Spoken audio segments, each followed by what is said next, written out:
We'll get this second preseason game underway. Low bouncing kick at the 20. Goes that running back, and it is number 22 running up is Stephen Fisher returning the ball, and Hamilton offense will come on the field. They will scrimmage from the 40-yard line. Pretty good drive start, Bubs, as they come out on the field. And for the Cats tonight, it will be Danny McManus for as long as possible. On offense, there's not too many positions available. The receiving core, not the fastest in the league, but they will have to be dangerous throughout the season to be successful. And let's see how much pressure the Argos are able to put on Danny Mac, who gets rid of the ball very, very quickly. Craig and Miles outside to either side. McManus will start off with a six-pack offense, and he is in the shotgun. Straight drop back, quick throw to the right-hand side. He's got a man at his cot. It is Grigg. Small gain on the play, and then he is roughed up quickly.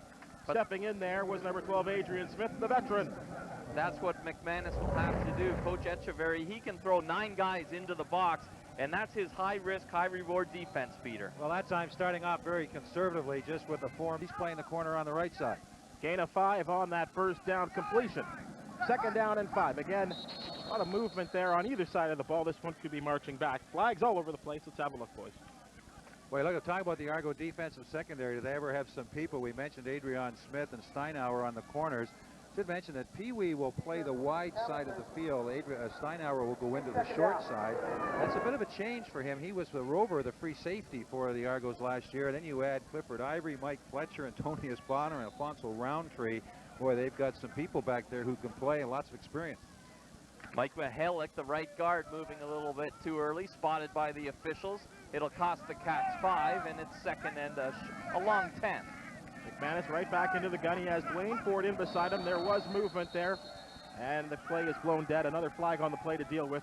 Second preseason game, boys. I think we might see more of these. Tell me who that was. Number 53 for the Argos. Who was offside? A little double blue there. They're on trying to get ahead of the snap count and also confuse them a little bit as to who's going to come and who's going to drop out. That earlier play was the procedure call against Mihalik, and that time it was Montford caught. So second and 5. McManus just dumps it over the middle. He's got a man. It is Grigg using great speed to midfield, and then he is tackled up. So a nice little read throwing underneath as McManus. He finds the sure hands of Grigg. And the problem with last week was converting on 2nd and 5 situations. And this time you see them use the middle of the field. And that's a tough one to cover because you have a receiver coming across the field going through different zones of the defensive coverage. Sometimes goes against the flow, but the key to that play was the outstanding protection that Danny Mac got. He had time, and the receiver had time to come across the field. Right back to the gun. First down from midfield. McManus floats one down the field, and it's off the fingertips of Amerson.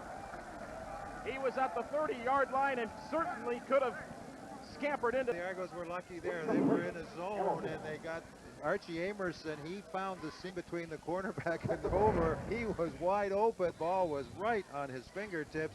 Normally, Archie makes that play. Amerson, a very versatile performer. Can create a lot of excitement there, and just the mere fact that he was open will show good stead for the Cats. Second down and 10. Again, a lot of wide receivers on the field. Dwayne Ford kept in as protection. A quick throw to Miles. He has a completion and a first down, and he is off to the races. Getting a good block. He's at the 15, 10, 5. He scores. 54 yards on the play. And this guy is making a name for himself, Tony Miles. He got the 55-yard bomb against Montreal last week, and now out of 50. And you see here the quick out to Miles, and then again, Bonner over pursues, and it costs them. Well, that's the risk you take when you go with a pressure defense and bring 8 people and play man-to-man. That can happen. If you get the quick read, the ball's there. Bonner came up. He wasn't under control. He wasn't able to make the tackle, and there's no one there to bail him out, just to run to the end zone. Osbaldiston in for the extra point. Up and through from the hands of Grigg. And on the opening drive, the Cats score. They lead this game 7-0. And that's what the Cats wanted to do, Bubs and Peter, is come on out and cash in on their first drive. That's something they've had trouble with, and they had trouble with last week against Montreal. They took a few series to get moving, and they come out here with moving the chains a few times and then scoring on the big play. Pete, let me throw you a bone. This is a good test, I think, obviously, for the Hamilton offensive line as well as the defensive line for Toronto. Offensively, Danny McManus has been the best protected quarterback for the last 3-4 seasons. And again, that's going to be a good test for that offensive line, but a good test for the defensive line to try and penetrate to get to Danny Mack. Well, when you look at Danny Mack's sack totals for the last few years, it's just ridiculous. It's unbelievable. They hardly have to wash his uniform, after a game. The only time he goes down is if he happens to run, which is what, every 5 or 6 games. But he has the quick release, and the one thing you have to do with Danny Mack is he wants to throw the ball quickly. You got to confuse him a little bit. The Argos in the past have been able at times to, jump all the people up in the box, touch and go, and give them some different looks. If you can confuse him, you're going to have some success. Obviously, the Argos didn't do that on that series. He was able to get the ball wide to the outside. He was able to get the ball down over the middle, and he saw that pressure package very quickly, threw the ball very quickly to the outside for the touchdown. So excellent execution for Danny Mack early in this ballgame. One of the decisions the Cats have on offense, really the only decision, is Davis or Bugs at the running back position.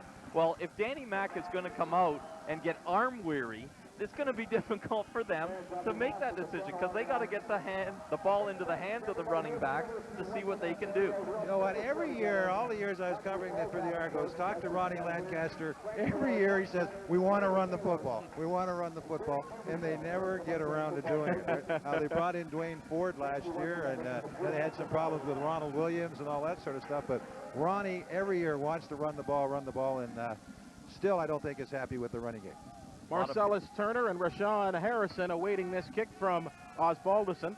A lot of people here at Western familiar with Dwayne Ford. 12 years ago, he used to toil here for the Mustang. This one will be taken by Turner inside the 10. He cuts up inside and now outside. Scrambles in and fumbles over the 31-yard line. And the Argos package their offense. And this is the question mark of this team, Pete, is it not? Well, a quarterback is one. I'll just go back and talk about Archie Turner for a second, who just returned that kickoff. He is hopefully going to be one of the running backs. That's another area where the Argos have a problem, is at running back. Of course, Michael Jenkins is no longer here. Juwan Johnson, who is supposed to be the heir apparent, he's hurt. So it's between Harrison, Turner, and Zanders to see who will be the starting running back. And it looks like Jim Ballard is starting a quarterback. 6'4", 220 pounds out of Mount Union. Straight drop back with time. He throws, and it is intercepted. No, and unbelievably ripped out of his hands. A great catch by Daryl Mitchell. Mitchell came up with the catch when it appeared that Chris Schelling had an interception, and you can see him slapping his hands. Let's have a look at it, please. Tie goes to the offense. They both came down with the football. And at least he made the play. That's what's most important, but what a surprise. Mitchell catching the ball for the Argos. Big part of their offense. From the 45-yard line, backs in the eye, full wide receivers. Ballard hands off to the tailback, and stumbling over there is Harrison. Great initial pursuit in there, and a good push by Darren McField. Boy, very traditional offensive set for the Canadian Football League. Two split. I guess when you're getting to the preseason and you want to find out who can play, then you just line up in basic football and go after people. Schelling stepped up into the box that time and went low, helped tripping up the back and limiting the gain. Ballard now drops into a shotgun formation. He has one of his backs now check out as a slot. Good protection again for Ballard. Now he just feels the pressure and he wants to go long, and he does that, and it is caught. A great reception by Mitchell, and he loses the football. And it is recovered by the Hamilton Tiger Cats at their own 45-yard line. So Mitchell comes up with the big-time reception and maybe made 1-2. The first job here is by Ballard. He looked pretty comfortable in the pocket, and then finding his receiver down the middle of the field.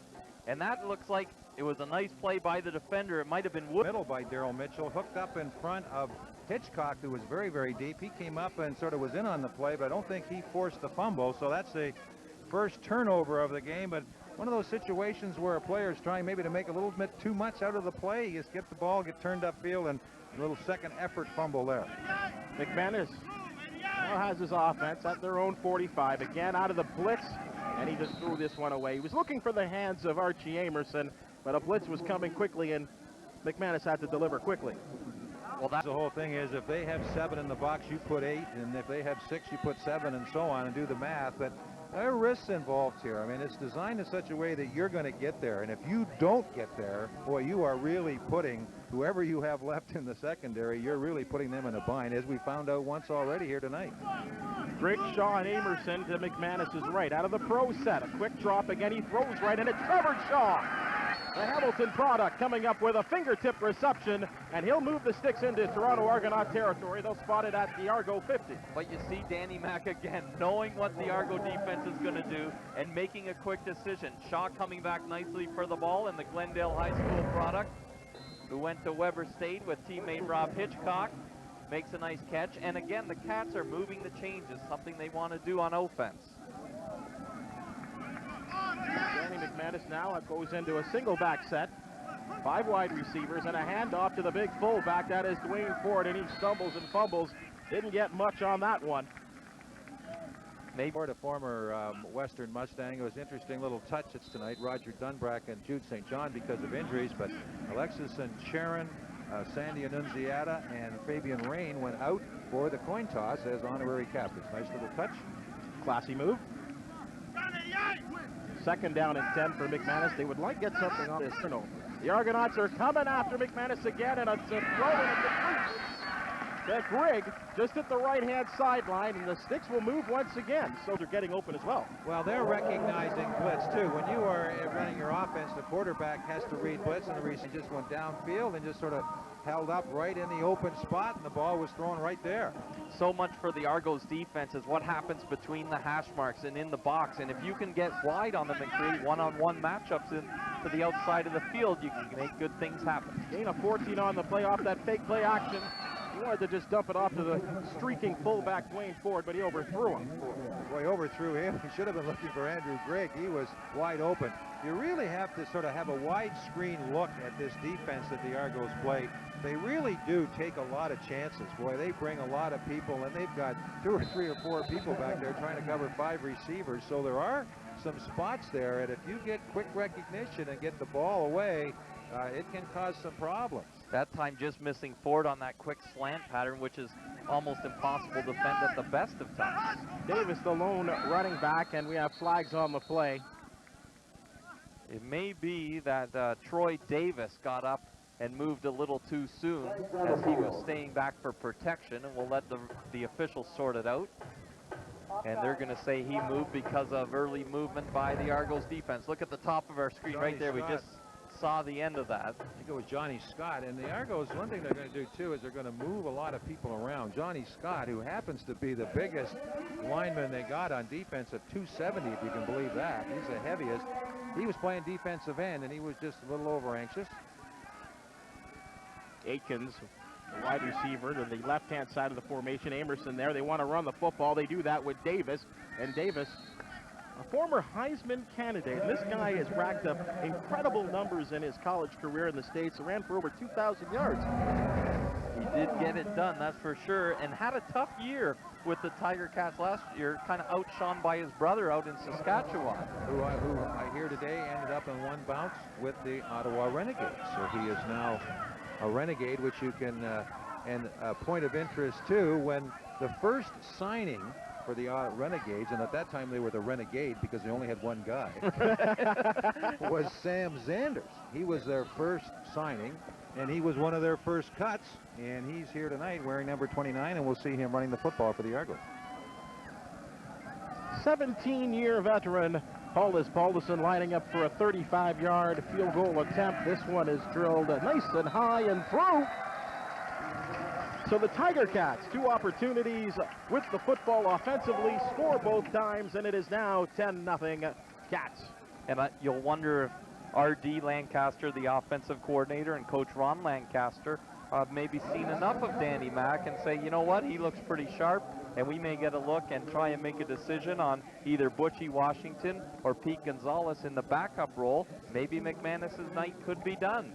2 impressive drives putting points on the board. Well, you'll remember a couple of years ago the bind that the Tiger Cats got in when Danny Mac got hurt, right? Where they had those 2 young kids who the Argos just slaughtered the Tiger Cats in back-to-back games. So Ronnie learned from that, I'm sure, and he wants to make sure when he goes into the league opener that he's got an adequate backup and that either one of those guys guys, whether it be Washington or Gonzalez, are ready to run this football team, because anything can happen to a quarterback, as we well know in this league. And I think we could mirror that same situation for last season and what happened to the then 9-2 Montreal Alouettes. Anthony Calvillo's left shoulder goes woo-hoo, and then you got a battle between Dan Gonzalez and a guy by Barnett, and neither one of them really shone. And then you have a battle between 39 players and a coach.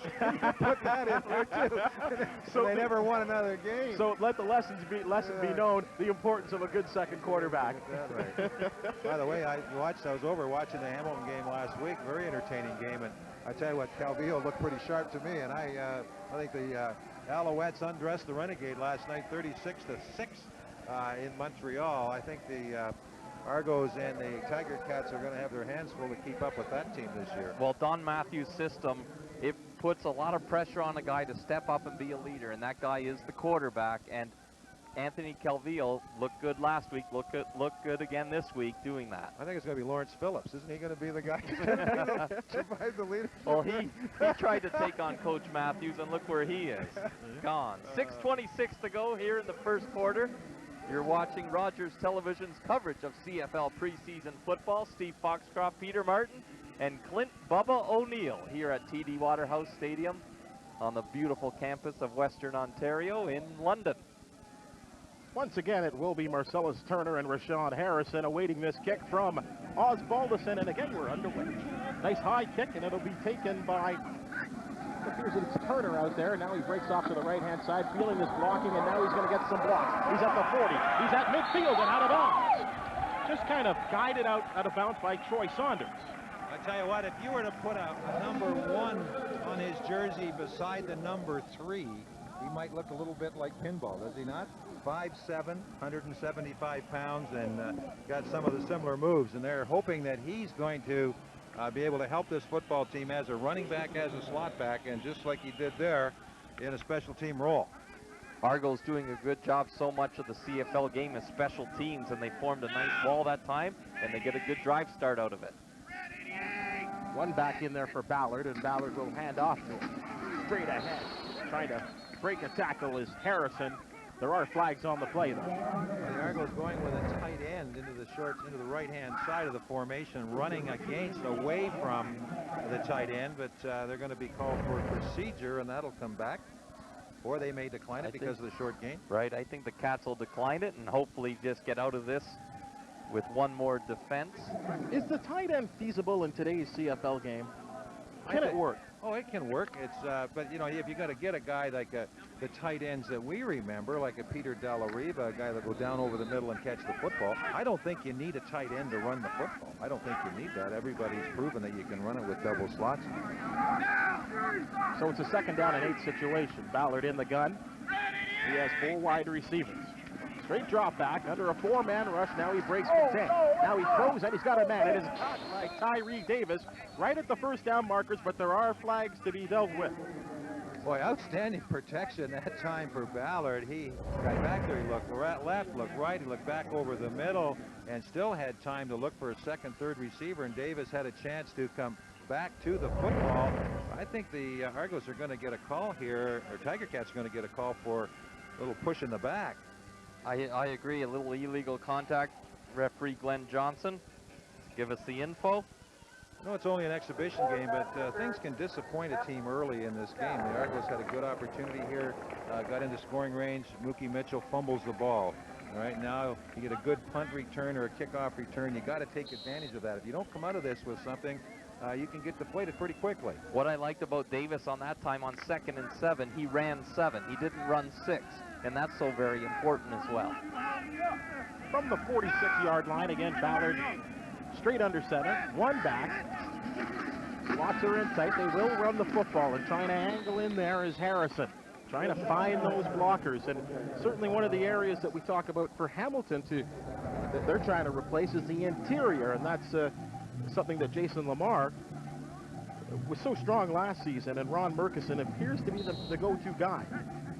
Well, the Argos along the offensive line, they have a lot of experience with Morgan and Folk and Annunziata Shaheen. One spot they are, though, they're trying to find a tackle, and they like this Dave Camacho guy, 6'7", 325 Oh, my goodness. pounds. 2nd down. 7. Ballard under a rush. Again, breaks, contains, throws, and it is intercepted. And on the run, it is Brandon Hamilton with a great amount of speed. He's going to go the distance. Touchdown, Hamilton Tiger Cats. Why, Ballard was trying to throw the ball to the out pattern. He was looking for Tyree Davis, and the defensive back, Brandon Hamilton, was sitting all over it. He looks left, then he comes back to his right. You don't want to throw that one. Cornerback sitting all over it. Ballard got back, but he can't make the play. 2 big runs now, 2 big plays for the Hamilton Tiger Cats. Brandon Hamilton, the second-year Tiger Cat out of Tulane University, and what the Cats did there, and Coach Don Southern, very effective at this. They showed blitz, safety blitz up the middle. They back off, drop into a zone there, bring the blitz from the outside. Ballard forced to go to the right side. Hamilton read it all the way, stepped into the passing lane, and was gone 70 yards for the score. You may have something to say to Tyree Davis, too. You go downfield, you hook up, and just stand there. I'm not too sure whether that's what you're supposed to do either. And you had just given him props for his last little maneuver. So big plays playing a part of the 17 points, a 54-yard play by Tony Miles for the Cats, and a 70-yard return by Hamilton. And it is all of a sudden 17-0, and 4:09 remains in the quarter.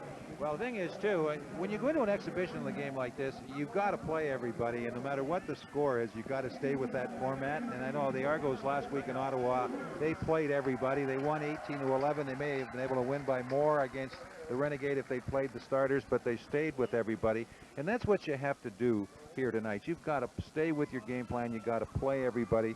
If you're going to bring somebody here all the way from Toronto, you got to dress them and you got to play them, and they have to make their cuts tomorrow. They got to be down to 39 plus practice roster, and they still have some young guys that deserve a shot here and a chance to make them play themselves onto the team.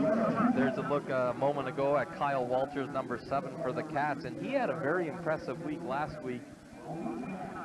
2 interceptions, one of them called back due to an offside, but he really stepped up, and he'll make the decisions very difficult in that backfield of the defense for the Tiger Cats. A lot of decisions yet to be made there, and Kyle Walters looking pretty good in last week's action. And I think you really like to be sure of what's going on in terms of your Canadian content, and he's one of them that for the Cats is going to be an integral part of the defense, and I'm sure offensively, defensively, pardon me, he can contribute as well too. The Argos, same situation. The Canadians, you've got to find these quality Canadians to step in it and play right away. Well, the roster is such that you have 19 non-imports, 17 imports, plus 3 quarterbacks, which really means you got 20 imports, because they don't play a Canadian quarterback. I don't think there's a Canadian quarterback dressed in this league, which I can't believe. But so your Canadians are important. You have to play 7. But I tell you what, the good teams play more than that. And I did a game last year, Argos and the Montreal Alouettes. They started 13 Canadians. They started 13 Canadians in a football game. So sometimes you get hung up on this import, non-import thing. Basically, if you got a Canadian that's good, you got to play him. But some coaches say, oh, I only have to play 7. That's all I'm going to play. I'm not going to put him in. Dwayne Ford, the injured Cat, and a Canadian. Canadians for the Cats have the best chance. They're 24 of them on the roster vying for 19 spots, 27 imports going after 17 jobs. So you know where the axe is going to fall. Osbaldiston kicking off one more time, and it's Marcellus Turner now. Turner feeling, now he drops the football. The ball is loose, and it is, hold on, let's see. The ball was momentarily recovered by Randy Bowles, and then he lost the handle. And the officials say that it's Hamilton football. I tell you what, he did a double take there. He signaled Toronto ball first, then he changed his mind. The rule there is the last person to touch the ball before it goes out of bounds. And you'll see it here. There's the hit. Ball comes out. Who's the last guy to touch it? Right there. And, well, it looked like a Tiger Cat to me. Warren Musica made the big-time stick. And then bang. So wow, turnovers playing a very important part here in this first quarter. With only 4 minutes remaining in the quarter, 17-0 Cats, and scrimmaging from the 26-yard, actually will make it the 27-yard line. The Tiger Cats can put this one, put the Argos in a very huge hole. So now McManus goes into a pro set. He has Davison behind him. Anderson is an option, and look who's rolling out. Can you believe it? McManus throws to the end zone, and it is caught down at the 1-yard line. Is it Trevor Shaw? Shaw doing a nice job of breaking off the pattern. McManus had all kinds of time on. It's not a sprint out. You think that Shaw now will become more of a featured back in their offense with the demise of Morielli and Corey Grant being out? The two guy more than he has been in the past? I think the door is open for Trevor Shaw to become that. Talking to him last week after the first preseason game against Montreal, he knows the opportunities. He knows what's going on there, and I think he'll step up. There's Davis trying to jam himself in there using second and third effort, and he is held out by the tough interior of the Argonauts. 26 yards on the play to Shaw. And an opportunity again to put a real nail early in the coffin, if you could even say that in the CFL, but to go up 24-0 would be a big-time lead for the Tiger Cats. Well, Troy Davis made a name for himself at Iowa State University, of course, runner-up for the Heisman. And now here, looking to stay on once again, competing with Todd Buggs for the running back spot. Davis, the lone man in this set, and they hand off to him, and again he tries to jam himself in there, and the Argos say, no way, stay out. Boy, outstanding goal line defense in the middle there by the Argos, getting underneath the pile and grabbing some legs and just creating a mound. And hey, the player came all the way down, crashed down from the defensive end position to make the play. And now it's third down here, and the Tiger Cats are not going to entertain a field goal. They got to practice their short yardage offense, huh? I think they're confident Ozzie can chip it in from 9 yards out, so they'll go for it. Baxton has divided Swain Ford, and he scores. A 1-yard plunge. He jams himself and his big body in, and it's 6 more points for the Tiger Cats. Give the ball to the little guy twice, and the big guy. Why not give it to the big guys first? That's what you got him for. You know what, too, Peter? Watch the difference between this. Look at how low he gets, his center of gravity to the ground, and twice allowing the Argonauts to tackle and wrap him up high. Keeps his low center of gravity, and he's in for 6. Boy, Ronnie Lancaster will be really thrilled here, going up 24-0. They're playing well on offense. They got receivers open all over the field. But boy, they ever taking advantage of their opportunities, and that's something you really like to see in your football team. Get the picks, turn it into points, make the big plays on offense when you got a chance. One of the game time decisions for the Cats was Darren Flutie, not in the lineup tonight, and that was a decision Coach Lancaster made just before kickoff. So we got word from Bob Hooper, media man extraordinaire for the Tiger Cats, said Flutie may or may not go tonight, and really, why go? I think he's one of the names that's in the lineup in ink. Well, yeah, like if you need to play an exhibition game so your receiver can get to know your quarterback. Right. He should be playing. But how long have he and McManus have been playing forever, haven't Exactly. they? Like they're joined at the hip. Wherever Danny goes, he goes. They've been playing together forever. I think they will go to the Hall of Fame together as well. Well, if Ronnie Lancaster ever leaves Hamilton and goes somewhere else, that's where they're going to be. Yeah, you won't have to put out a search party to find them. They'll be right behind that for sure. But what that does, though, is it creates another position open tonight for a youngster to show what they can do to possibly crack the lineup. A lot of bread and butter decisions being made over the next 24 hours by coaches around the league. Let's see what happens this time. Turner now will try from the 15. Again, reading his blocking. Again, he's able to get outside. One, and he's out of bounds, but knocked out of bounds suspiciously by Warren Mazika. One more look at the run. You know, pinball was so great when he played running back kicks and punts and so on, and it's a big part of what the Argonauts, and I love the way they've handled. Unfortunately, they've had a few opportunities already to run back kickoffs, You which don't they don't want want. that many kickoffs in the first quarter of any football game. 1 minute remaining in this first quarter. Hamilton leading the Toronto Argonauts 24-0. Baxton and I, Jim Ballard. Hands off to his tailback. And again, not finding a lot of room to run is Rashawn Harrison. Tim Cheatwood in there on the tackle. And Cheatwood was one of the guys, Steve, I know impressed you, and he's kind of the guy I think that should be replacing a Joe Montford. I believe so. Cheatwood, the Ohio State product, had a big game last week, got the only quarterback sack, 6'4", 258. I like what he does for this Tiger Cat team, and again, how do you replace a guy like Joe Montford? You don't, but Cheatwood was impressive in his debut with the Cats last week. 2 on the run. Ballard now back into the shotgun. Harrison stays in there with him. 5 wide receivers. Ballard looking to the short side of the field, and he just rifles one inside there. It's Tyree Davis at midfield with a first down and a reception. Well, there wasn't too much room for error there as Tyree Davis curled in over the middle. Saunders was all over him. Was throwing low enough that he just didn't have a chance to get the knockdown by Ballard, whose confidence might be shaken just a little bit after throwing that pick for the touchdown. Pete, would you say that was the old-fashioned thread the needle? That one. 3 wide receivers to the left side of Ballard, but they will run with the tailback. Oh my goodness. Not much there for Harrison, and Cheatwood steps up, and there's a loss on the play. Right on cue, that's for sure. You're watching Rogers Television coverage of preseason CFL football. Cats in front at the end of the first quarter. When the Cats and Argonauts square off, and these teams do not meet again until Labor Day, if you can believe that. That's a long time to wait for an arch rival like that. 35-mile rival like that. Oh my goodness. So we resume with you here. The Argonauts in a hole at 2nd down and 12. Again, under a blitz situation. Ballard throws to the sidelines, and it is caught. It is caught by Chad Plummer. Late flag flies also. Bubs, maybe some extracurricular contact out of bounds. Well, Butler may have came across the head with the forearm, the official right there to throw the flag. Once again, a nice throw by Ballard, although kind of a risky throw. He was there. The timing had to be just right.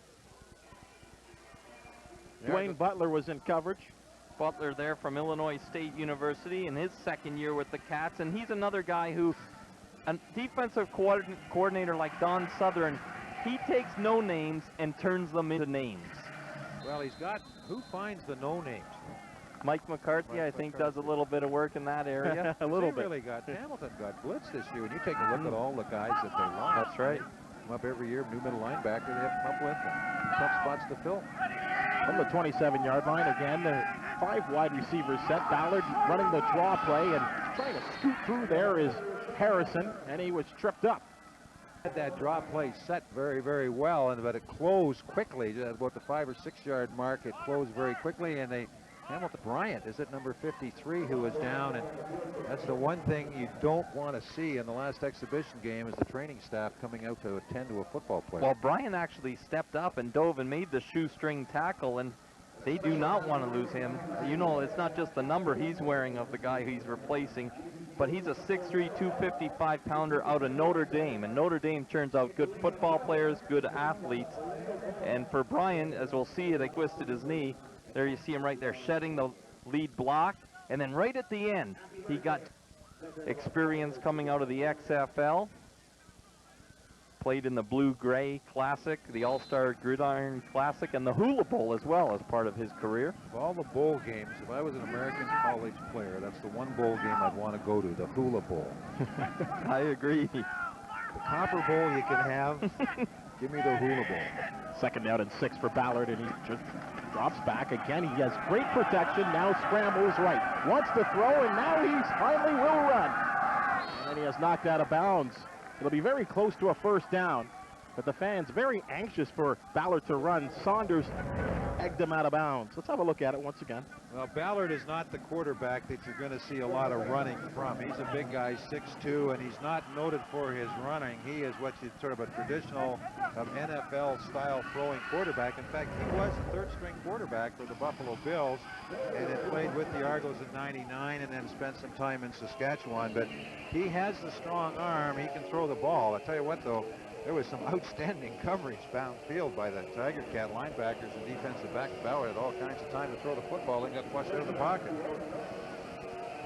And they'll bring the chains all the way across the field, and here's a tight look at it, and you see there, they're a good full yard shy.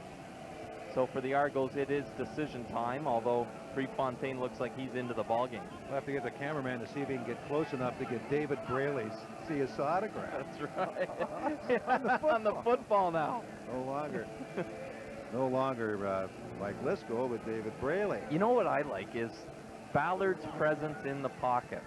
He does not give up on the pocket until it's too late, and all the while he's not looking at what's going on right in front of him. He continues to make his reads. Well, you see when Michael Bishop comes in, he's the opposite way. He bails out, gets the quick feet, he bails out too soon. 3rd down and 1. Argo's going for it, but there are flags on the field.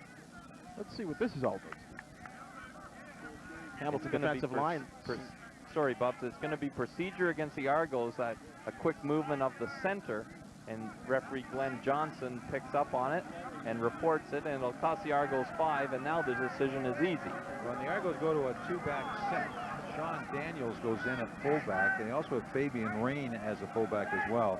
You talk about guys that have been around the league a lot. Sean Daniels, what, 14, 15 years? He's been playing, and he's a quality football player who will give you that block when you need it for the tailback. Daniels out of Bowling Green University, and like you say, Pete, been around a long time. 30-yard effort for Prefontaine with the left foot, puts it through.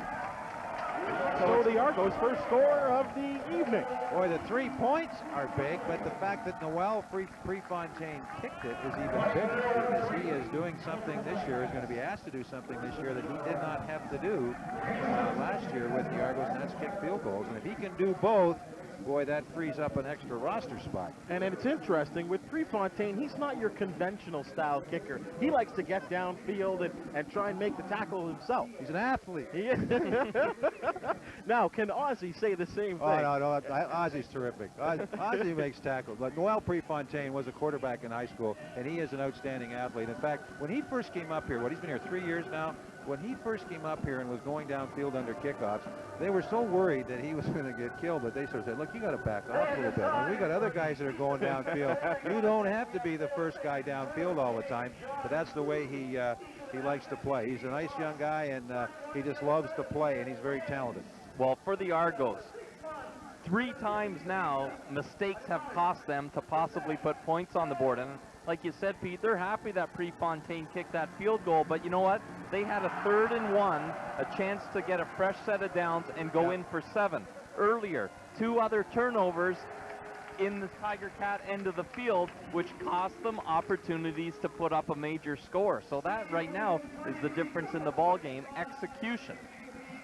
Well, you get, there really isn't an excuse for, a legal procedure, but there is, I guess, this time of the year. I mean, both teams will make those mistakes, but once the season starts, I think a legal procedure call frustrates coaches more than anything else. When a guy sets up too soon or he misses a snap count or whatever, they're really frustrating. But they, the Argos really, they're rotating a lot of bodies through, and things like that happen.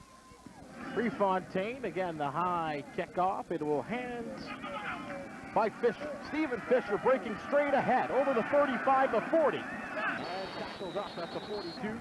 They'll spot it possibly at the 42-yard line, and McManus on offense will... Minister taking this kickoff return and doing a good job reading what's going on, and he's an ordained minister. I've heard that the Hamilton Tiger Cats need somebody like that. Is that true? That is true.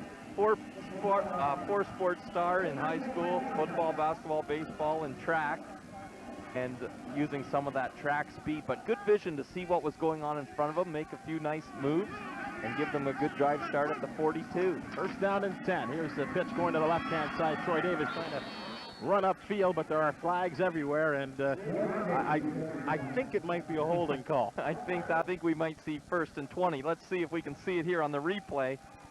A little bit of tug there, and it might have been Lambert, or as he was working hard up front, but Pete, you may have spotted something else. Martavius Houston, who came up and made the tackle, he made the tackle on the play, and he's in a group of linebackers, pretty impressive group with Chris Neal, Eben, Houston, McKnight, O'Shea, Bowen, Grochenski, and they can't keep them all. So, that's right. But I tell you, Martavius Houston is a player. He can play in the backfield. He can play strong side linebacker, weak side linebacker. He was a track star in high school and college, and I tell you, he likes to hit. He's a good one. First down and 20 for McManus. Again, then a pro set underneath center, straight drop back, high throw, and it's caught at the 40-yard line. A nice reception made there by Tony Miles. Miles continuing to impress, catching everything. How much room the cornerback on that time Steinhauer was giving the receiver. That ball took a long time to get there, and the receiver to go, please, and do a little number on my back. He's only 5'10", but plays bigger than that. Out of Northwest Missouri State, did some time with the St. Louis Rams of the NFL, and doing a nice job here in the wide position for the Cats. Gain of 9, it'll be 2nd down 11 from the gun. Again, a quick throw to Akins. He's got it over the middle. And he's nearing midfield. This will be very close to a 1st down. Boy, lovely job by Danny reading the opening guy. 1, 2, 3, bang. Look at how quick that ball is thrown, and the receiver just right in that area, in behind the linebacker, in front of a defensive back. That's a pretty play. Those are tough catches, too, because as a receiver, you know you're going to take a shot. You're open, your ribs are exposed. Ooh, and they add up over the course of a season, that's for sure. Akins out of Northeast Louisiana with a fine catch, and the Cats are nearing the midfield stripe. Here's Davis again over the center stripe. Flags once again on the play. Ford coming over to help out Dave Hack over there, the right tackle who's drawing the assignment against Montford play to play. That's something I'm sure the Tiger Cats have talked about. You know, last year we heard that they're every practice they boy, I'm glad Joe's on our team. That's right. Now they can't say that anymore, and they have to get prepared to play. The only good thing is in practice you got to face them every day.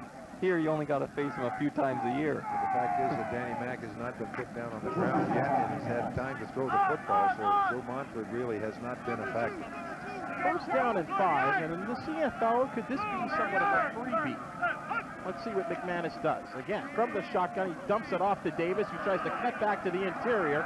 Not much there again for him, and he scrambles to get close to the 51-yard line. So they get right back to the line of scrimmage. Davis, though, making a nice sidestep move after making the reception. You got a little guy against a big guy. He sheds one tackler, but again, the Argos defense so quick, and they do pursue the football well. Joe Montford that time did a little inside move on the tackle, so he got a little closer to Danny Mack that time, and maybe forced him to throw the ball out in the flat when he maybe didn't want to do that. Well, that wasted down is gone, Bob. 2nd and 5 still. McManus looks right, he throws right. He has Mace Freeman, and Mace Freeman trying to break the tackle, but a great cover job there made by the veteran Adrian Smith. He did have a lot of a cushion there. He was well back, but that's a long throw from the center of the field to the side to close the distance and make the tackle. And I tell you what, you don't really care how you make the tackle there. You just got to hang on to something and wait for help to get there. Freeman doing a good job of holding on to the ball. He had a role in the television movie Brian's Song not too long ago. Paul has been doing some punting, and he just tries to angle it out of bounds, and that he does successfully. Keep the ball out of the hands of Turner. And let's see where they spot it, at the 15-yard line. So Ozzie once again doing his job. One of the things the Argos are looking for is improvement in the special teams overall play of their special teams. Of course, Prefontaine led the league in punting, but they didn't do a good job at times covering punts and kickoffs and so on. So to solve that problem, we had to go to Hamilton, right? And brought back Gerald Adrawlin, who's an excellent special team coach. Plus, he's also defensive coordinator and working on the special teams. So the Argos, when they get all their cuts made and so on and get their personnel in place, I'm sure we'll see some improvement there. And I'm sure who's looking after special teams for the Hamilton Tiger Cats? Tough question. Tough question right now. But, you know, we hope the fans at home and tuned in along the Rogers Television Network are enjoying tonight's coverage of CFL preseason football. But don't forget, next Friday night, it gets started for real, and you'll want to tune in to TSN. And they begin their 50-game broadcast schedule next Friday night, where it will be the Ottawa Red. For special teams with the Hamilton Tiger Cats. Going to go back to the Calgary Stampeders, played Edmonton last night, 52-41. But that was in Edmonton, so it'll be a reverse score next week in Calgary. Boy, that is a series, isn't it, when those two teams get together? We're going to see our second Argo quarterback. We mentioned the Argos have got 4 on the field right now to start this drive from his own 15-yard line. We're going to take a look at Jack Hawley, a rookie, 6'2", 215 from San Diego State, given the ball in not the best of field position. So Hawley looks over that big offensive line, and grunting and grinding are the Hamilton front 4. And Hawley taking his time, waiting for his official to blow in play, and now we're back to action. 9:25 left in the second quarter. It's 24-3 for Hamilton. Handoff breaking to the outside. Not much there by Harrison. So the D-line doing a good job again. Both outnumbered a little bit too. You notice here the Argos were in a 2 tight end set, right? And bring in a couple of the extra big hogs, put correct numbers on them, and pulled a couple of guards, and they still got up and held it to a very, very short gain. Good job of stringing it out, having Fields there to trip up the backer. Out of Auburn University, had time with the New Jersey Hitmen of the XFL before joining the Cats. Daryl Mitchell on the left-hand side is a slot back, but they will choose to run it. It's a solid run, getting very close to a first down is Harrison. Nice little hit between the guard and tackle. The pulling guard goes out, fools the defense a bit, and Harrison a foot. Well, the timing was pretty good on that play. An unusual call for the team when it's, what, 2nd and 7, 2nd and 8, to have the confidence that you can run for the first down. They didn't, and Coach Etcheverry is not going to take any chances. They're going to wheel out their special team unit and bring out Noel Prefontaine to punt the football. Wow, it's only the length of the football is what they need, and I guess it's all about field position right here at your own 25-yard line. You don't want to gamble. Well, you're down 24-3 right now. I don't think you want to give them another opportunity. You'd like to think you could have confidence to get the length of the football, but strange things can happen in this game. Well, on a slick field, it could be a bobbled snap. Prefontaine, a nice punt. And it will be taken in there by Stephen Fisher. Fisher trying to break to the outside. He's at the 50-yard line, and not much more. Pete, let me throw you a bone. Situation, we've touched on it several times this evening for the Toronto Argonauts, but many are asking, what is the situation and what really did happen with Jimmy Kemp? Well, that's a very good question. All I know is probably what you guys know and what you've read in the paper. I have not talked to Jimmy Kemp. You hear stories that he wanted some money to defray moving costs and things like that, and that's all I have heard. But obviously, if they wanted him here badly enough, they would have solved that problem. I think their quarterback position is wide open right now, and they're in no desperate need. Well, the thing is, like, the one thing I kind of like Jimmy Kemp as a quarterback, and that if you give Jimmy Kemp the right kind of an offense, he can win football games for you. You know, you're not going to win with him if you're going to throw the ball 40, 45 times a game. You're not going to do that. But give him a Michael Jenkins, give him a running game and a nice balance. He can move the pocket. You saw him play last year. He did some great things. But the one thing where they're going to miss him, I think, if Bishop is the quarterback of the future, I think they're missing Jimmy Kemp's knowledge of how to play quarterback to sort of help Bishop learn how to play. Especially that CFL knowledge for sure, Pete.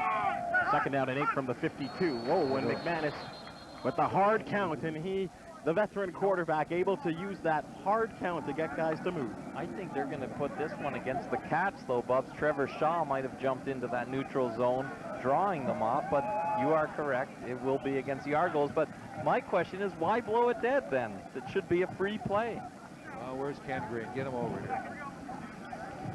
As soon as they move across the line, I think they blow that. As soon as the guy moves, they blow it. So a gain of 5 on the play from the infraction. And he says, maybe they should have let that one go a little bit. Preseason for the official. Yeah, but McManus again on the rollout, and he just threw it away. Giving great pressure there was Sean Spencer right in the face of McManus. Well, sometimes you do everything you want to do, but the defense does everything they should do as well. And McManus has had great reads all night long, and that's just a case of good D. Well, that's the second time tonight that Danny Mack has rolled out to his right. The first time with success, he found a receiver down the sideline. That time he only had one receiver working to the sideline. He got out there. That guy was covered. Veteran experience. Hey, I'm going to throw the ball so far downfield.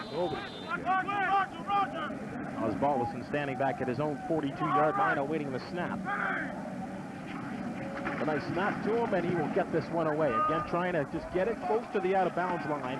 Doesn't happen, though. So it is Turner that tries to return the football. He does so up to the 20-yard line. And again, it will be somewhat Argonauts. Good open field tackle, though, by Steve Alexandra, getting downfield. And he's a big guy, 6 foot, 238, the non-import out of Ottawa U. Grew up in the Montreal area, and he was working against a fast guy in the middle of the field. I want to ask you a question here while Holly comes out to start a quarterback here in the second quarter. This is an Argo home game here in London. Do you think they're the fan favorites here? So far tonight, I think they are. You think they are? Yeah, I think they are. I think you're getting more of a reaction from Argo plays and mistakes. You get the ahs and then the cheers so far. Well, how do you see it so far, Pete? Well, I've always thought that here in London they were closer to Cleveland and Detroit than they were to Hamilton and Toronto, but I could be wrong on that one. Maybe things have changed. I was here a long time ago. I don't even think the 401 was built when I was here. You toiled here for a while, didn't you? I did. 4 years or right so. At the old stadium, which you can see not too far down the road here. Which apparently they're going to put under the wrecking ball, and that's Did you feel a little sad when you saw half of the stands down? Oh yeah, well, you know that it's kind of this is a nice ballpark, and it's bright and it's airy and it's new and everything, but there's something about old places, the nostalgia.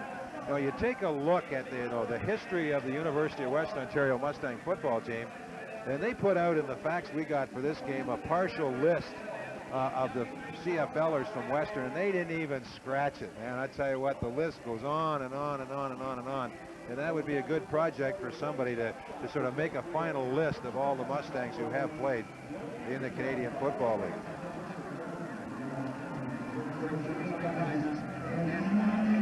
Timeout on the field, 6:14 remaining in the first half. Hamilton in control of this football game, 24-3. 8,000 permanent seats here at the new stadium. With temporary seats, they can get it up to 25,000, and I know they did that for the Canada Summer Games last summer here in London. They were fine hosts for that.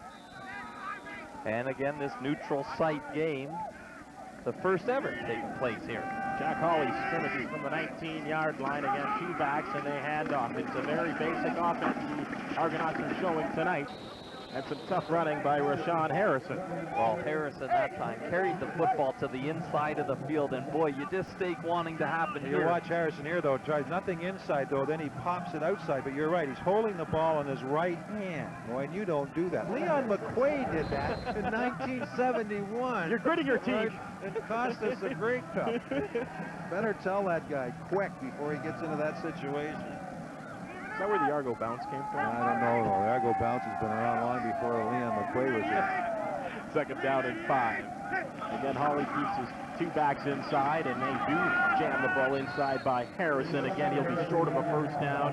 A lot of interest in there on the tackle. Haven Fields as well, too. Interesting again, though, on second in a passing situation, the Argos for the second series in a row run the football. Well, it almost looks like they said, okay, this quarter we're going to work on our two tight end running offense, and that's what they're going to do despite the down. Now, they're in field position, and I guess it's maybe they're deep in their own end, maybe unfair to a young quarterback when you're down 24-3 to start putting the ball up, and bad things can happen. That they are, well, all night long, though, they have been very, very conservative on offense.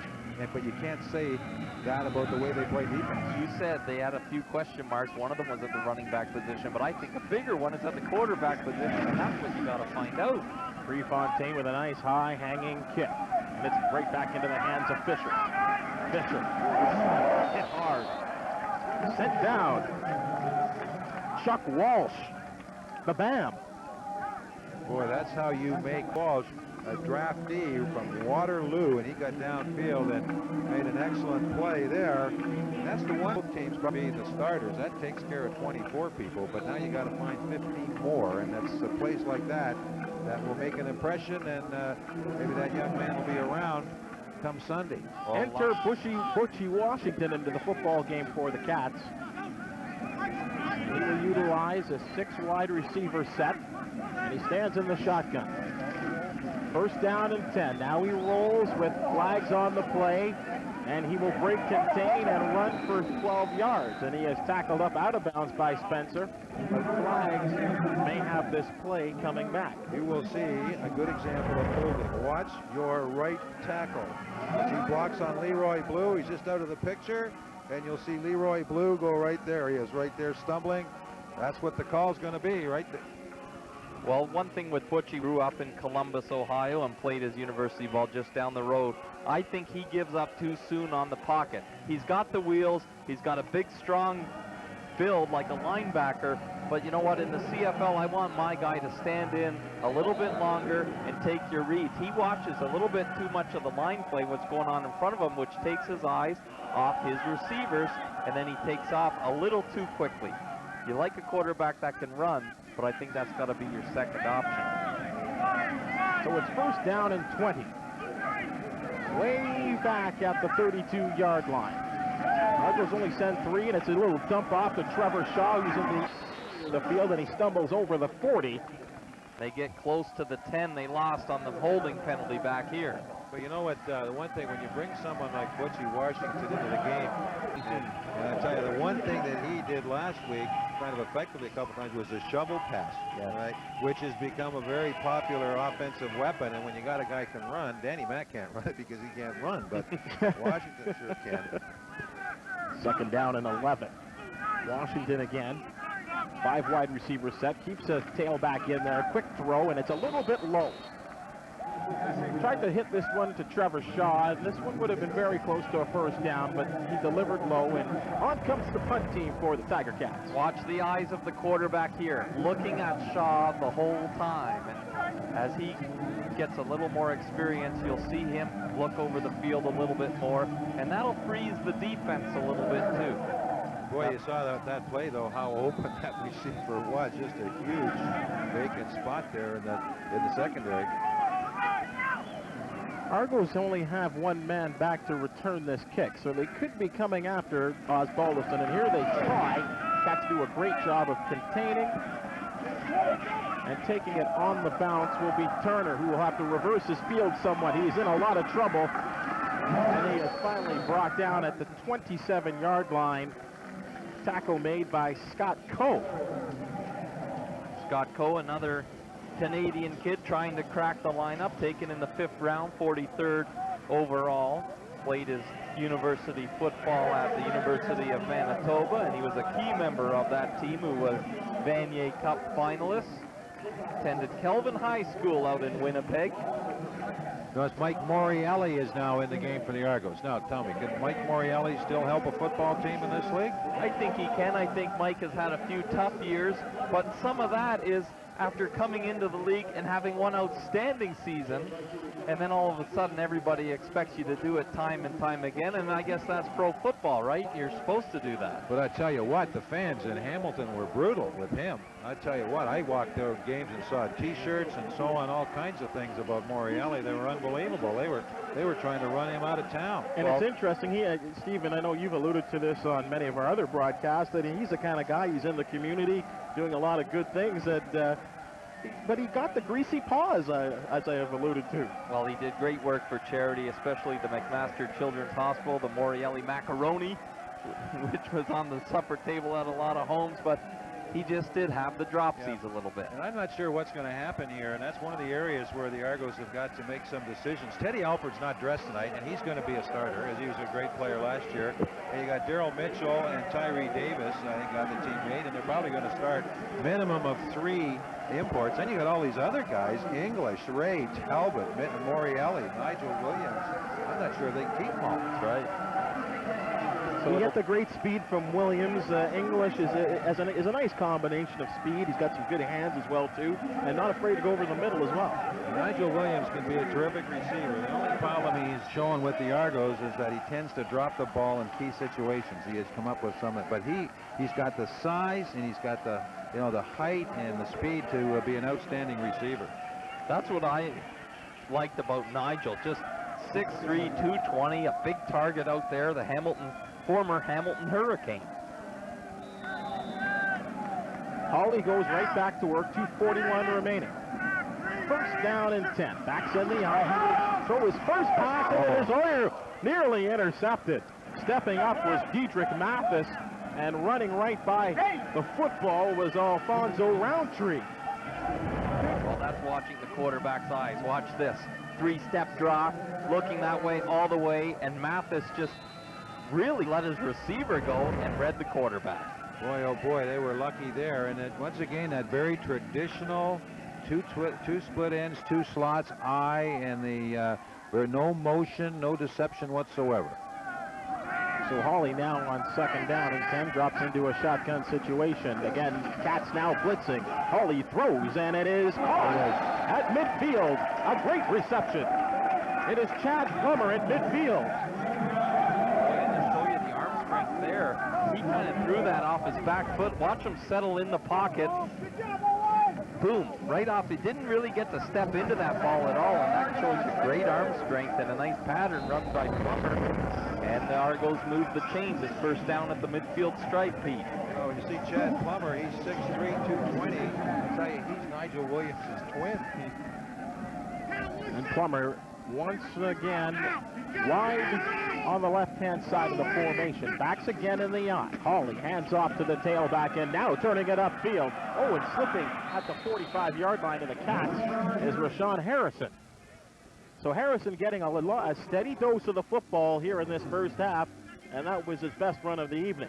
Well, we're under 3 minutes to play here in the first half, so we're in a little bit different timing mode. Well, there's a great block that time by Dwayne Morgan on number 93, and I'll let you pronounce that. Matajasic. Okay.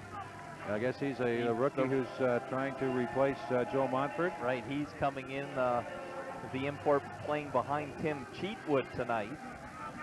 And Matajasic kind of was taken out of the play on that occasion. 2nd down in a couple of inches, and Hawley will just go straight ahead, and the sticks will move. Well, we know the Argos can get it on short yardage now. When they need a foot, they move the chains. And now with 1:58 to play, they will continue with a fresh set of downs. You see the rise from the crowd, Pete. That tells you it's an Argonaut crowd here tonight, as the PA announcer just announced a first down Argos. Well, there haven't been too many at night. But Alfonso Roundtree playing on offense for the Argos. On the depth chart, he is shown as a defensive back, but with Montreal, he's been able to play on both sides of the ball. So, I mean, that's a valuable asset if you can contribute 2 ways. Especially on that short yardage situation. Did Hawley take too much time to get the snap off here? That's exactly what it was. And in this situation, Last 2 minutes, you lose it down. yes, so it will be 2nd down. Valuable lesson at the quarterback position. You know, that could very well be the hardest thing for a quarterback to handle, a young quarterback, American quarterback, just how quick this game is. Just don't have the time to be messing around out there. 2nd down and 10. Right back to the shotgun goes Jack Hawley.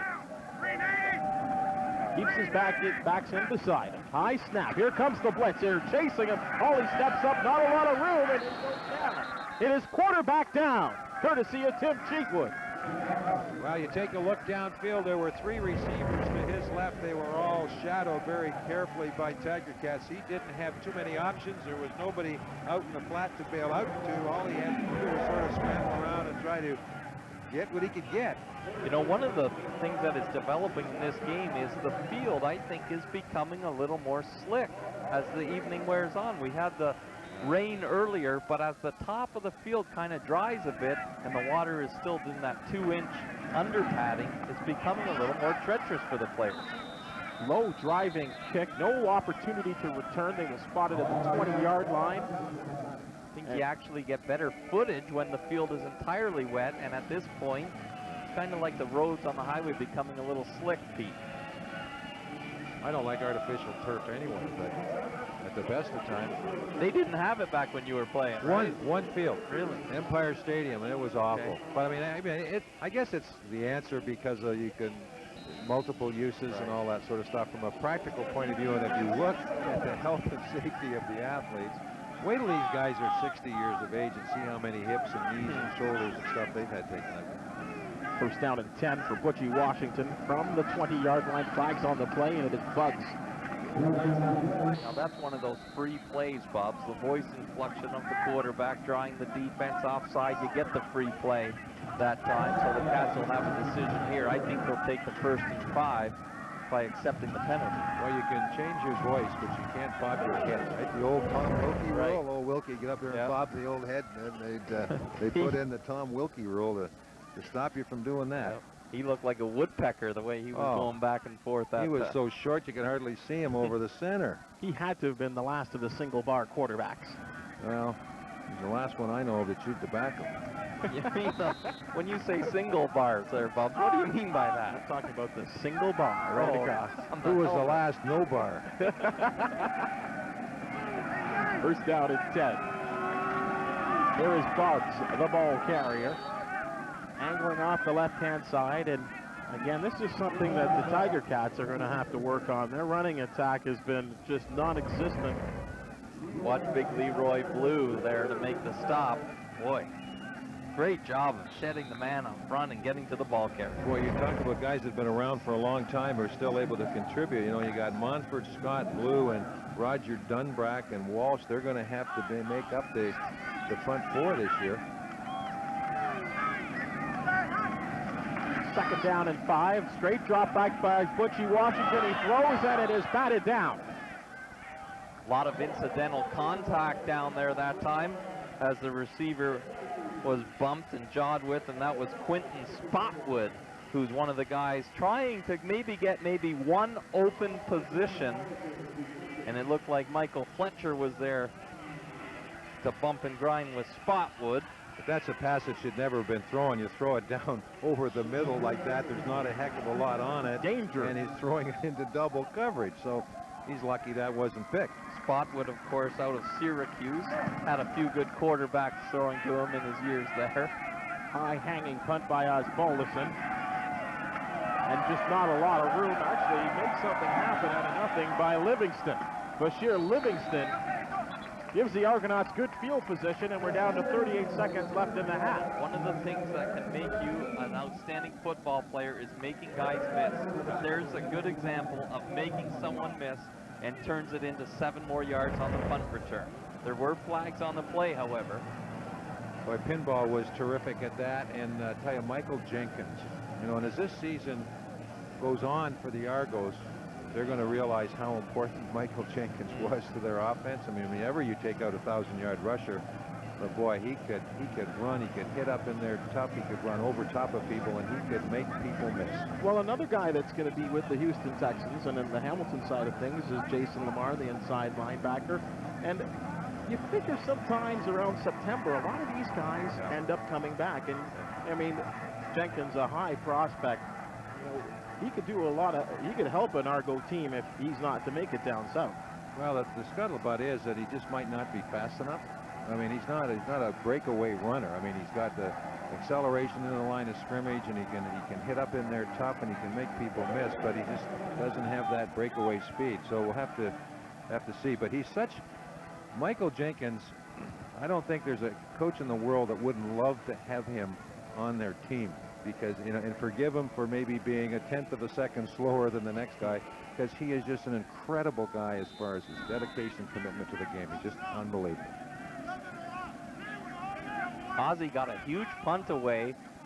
Hamilton called for the penalty, so they'll do it again. He's way back at his 5-yard line, and again gets away a bomb. Great kick by Osbaldison and way back to the 32. It is Bashir Livingston once again, and then he has rocked. Sean Woodson, I believe, stepped right into him. Sean Woodson, former Buffalo Bill.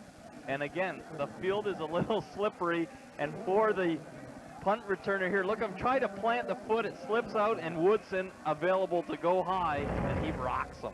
You know, I just wonder, the Argos have been practicing on natural grass.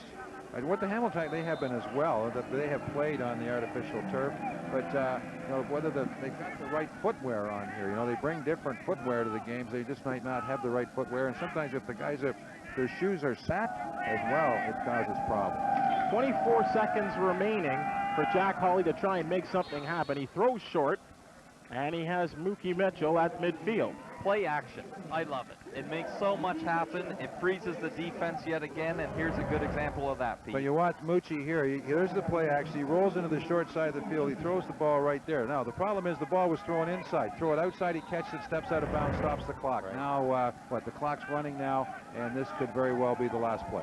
Now, in a critical situation, that would make a difference. Gain of 6 on that first down completion. Hawley, low snap, trying to avoid trouble. He's on the run, throws deep. It's a little bit of a wobbler, and that is caught. It is caught, but this one will certainly be coming back. It is Plummer on the reception, but there was a lot of I'm almost positive that this one will be coming back. Yeah, Kyle Walters there in step-for-step coverage. Hawley does a nice job on the rollout, throws it basically as far as he can, and just out of our screen, you saw the mugging going on by Plummer. Well, that's not an easy throw for a quarterback. You're on the move. He's a right-handed quarterback rolling to his left, right? And throw the ball that far, like you got to come around, you got to get your shoulders turned, and well, you've got to have a strong arm to get the ball downfield like that. That's twice that the Argo quarterbacks have thrown basically off of 1 foot and showed good arm strength. And as we see it, that play is coming back. An easy call for the officials. We made it from here. That one was obvious. Well, it's been a frustrating first half for the Argos. Too many mistakes and interceptions and fumbles and inability to move the ball on offense. And the Hamilton Tiger Cats very opportunistic and taking advantage of every opportunity they've had. This, barring a foul, will be the final play of the first half. And it's just a draw play straight ahead. Not much there. And that is it. After one half of play, 24-3, the Tiger Cats in the lead. Argos making a few mistakes, and it costs them, as Bub says, 24-3. Our score at halftime. You're watching CFL preseason football on the Rogers Television Network.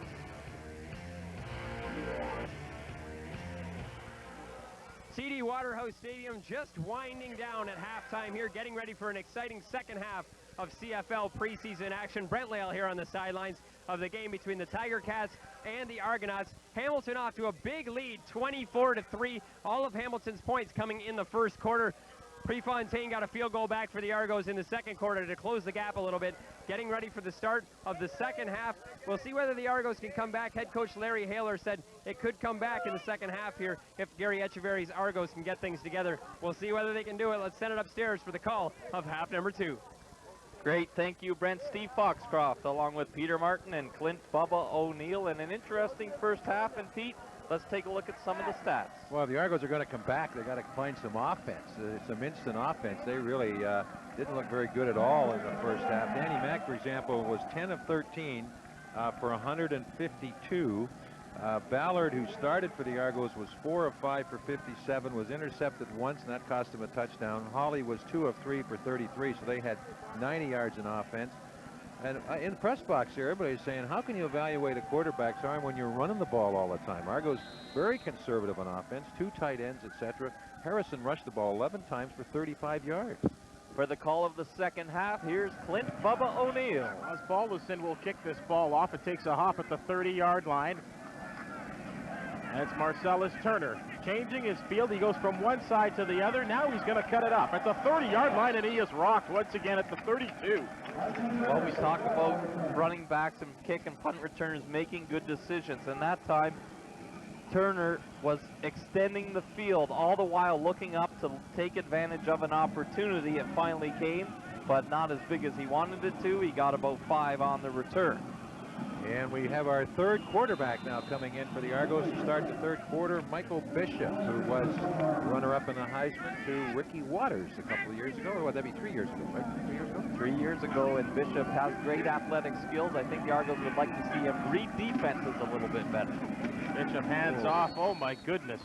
A straight plow ahead by Fabian Rain, the Western product, very familiar with these surroundings. And stepping up there to bring him down quickly, Lamont Bryant. Bryant, we talked about earlier, the product out of Notre Dame, 6'3", 255. Well, I mentioned the Argos wanting to run the ball. Harrison 11 times, Ballard 1, Turner 1, Hawley 1. They really ran the football the entire first half. And they start the second half the same way, Pete. Picking up 1 yard, second down and 9 for Bishop. The mobile quarterback stands in there. Now he's going to try and make something happen. Just dumps it off, and it is up for grabs. Tried to just dump it off there to his intended target. It appeared it was Tyree Davis. With a nice play. Was it Chris Schelling-Steve that stepped up? Stepped up to make the play. Well, you watch Bishop on that play. They say that he throws the ball or likes to run the ball and doesn't sort of is patient enough to sort of wait for the pass receivers to get open. He was patient there. Then he scrambled when he realized he had no other option. But that was dangerous when you start to throw across your body and try to come back over the Prefontaine with the punt. And on the return, once again, Stephen Fisher, and he's done the majority of work in terms of returning punts this evening for the Tiger Cats. And let's see who will be quarterbacking for the Hamilton Tiger Cats. It is Butchie Washington, and you've already heard the very successful line of Danny McManus. I'm sure he's in a coaching role of some sort right now. He might be over on near that bicycle, that training bike on the side, just loosening off like he was last week. So Washington, of course, we talked about him. His nickname Butchie because his father's nickname is Butch. His real given name was James. Oh, James throws, and it is, oh, great cat fight. It is Spotwood. Boy, did he ever catch a break there. That ball should have been intercepted, and it looked like the receiver, the defender, thought he had the ball, and then the Hamilton receiver took it right away from him. Well, Spotwood did time with the Dolphins of the NFL and also the Cowboys, and looking to catch on here. We talked about it, maybe one spot available in the receiving corps of the Tiger Cats, and catches like that will put your name on the roster. Second down and 1. Cats not successful running the ball, and on 2nd and 1 they cannot cash in. Trod Bugs loses a couple on that play. Johnny Scott was not fooled, Pete. Well, when you see a running back come up the line of scrimmage and he starts to stop and gets the quick feet, you know you're in trouble. That's exactly what happened to him, and ran into Johnny Scott. So quick 2 and outs on both sides of the football to open up the second half. And again, both teams trying to establish the run. Marcellus Turner along with Bashir Livingston awaiting the Osbaldiston punt. Osbaldiston hangs a nice high, attractive looking punt, and it will be taken at the 10-yard line by Turner. Turner hits the right-hand side. Oh, there was a clip, and Turner is on the run. Here is Turner at midfield, and that'll be it, but it appeared that there was a big-time clip. And the flags did fly, Bubs, and this one will be coming back. But again, Turner trying to make his own opportunities by getting to the wide side of the field and turning it into a big gain that will come back. Well, I tell you, the Hamilton Tiger Cats last week got stung by a pretty exciting young player from Montreal. That's for sure. 116-yard field goal return, Bubs, against the Cats last week, and they've done a better job on their special teams coverage unit in this ball game so far. So the Argos will start out inside their own 10 at their 8. Well, exhibition games are always fun because you got so many players. Like we got, what, 100 and some odd players? And all they have to do is put a guy out there with a number that we don't have. I don't know who is number 74. You run out of numbers, don't you? I don't know. I don't know who number 74 is. We don't have any record of that, and I'm going through all the papers here, and I don't know who he is, but he made a play. We will refer to him as Mr. X from the guy who almost got the interception on the last play, and I can't find his number. So again, sorry, Bubs, a timeout on the field, and again, we hope you're enjoying Rogers Television's coverage of the Western Fair Racetrack Slot Showdown. But it's next week when it all gets started for real, and it's TSN, the place to be. 50-game schedule begins next Friday night, and they go up to Ottawa where it will be the Renegades and the Rough Riders out of Saskatchewan. And after that, the doubleheader action continues as it's the Stampeders hosting the Edmonton Eskimos next Friday night on TSN, and it all gets started at 7 Eastern.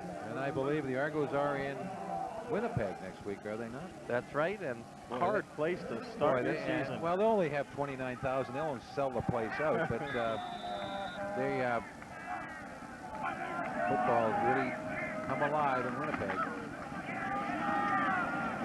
They'll run the football as they have most of the evening, getting the ball there. Pete, the Argos don't start their home schedule till July 23rd when they host Winnipeg back. Well, they got Montreal. Montreal, July 3rd, Wednesday, July 3rd. Right. It's their home opener next week. They're on the road. That was Sam Zanders carrying the ball. That's his first carry here tonight. Of course, he only had a couple of days of practice with the Argos.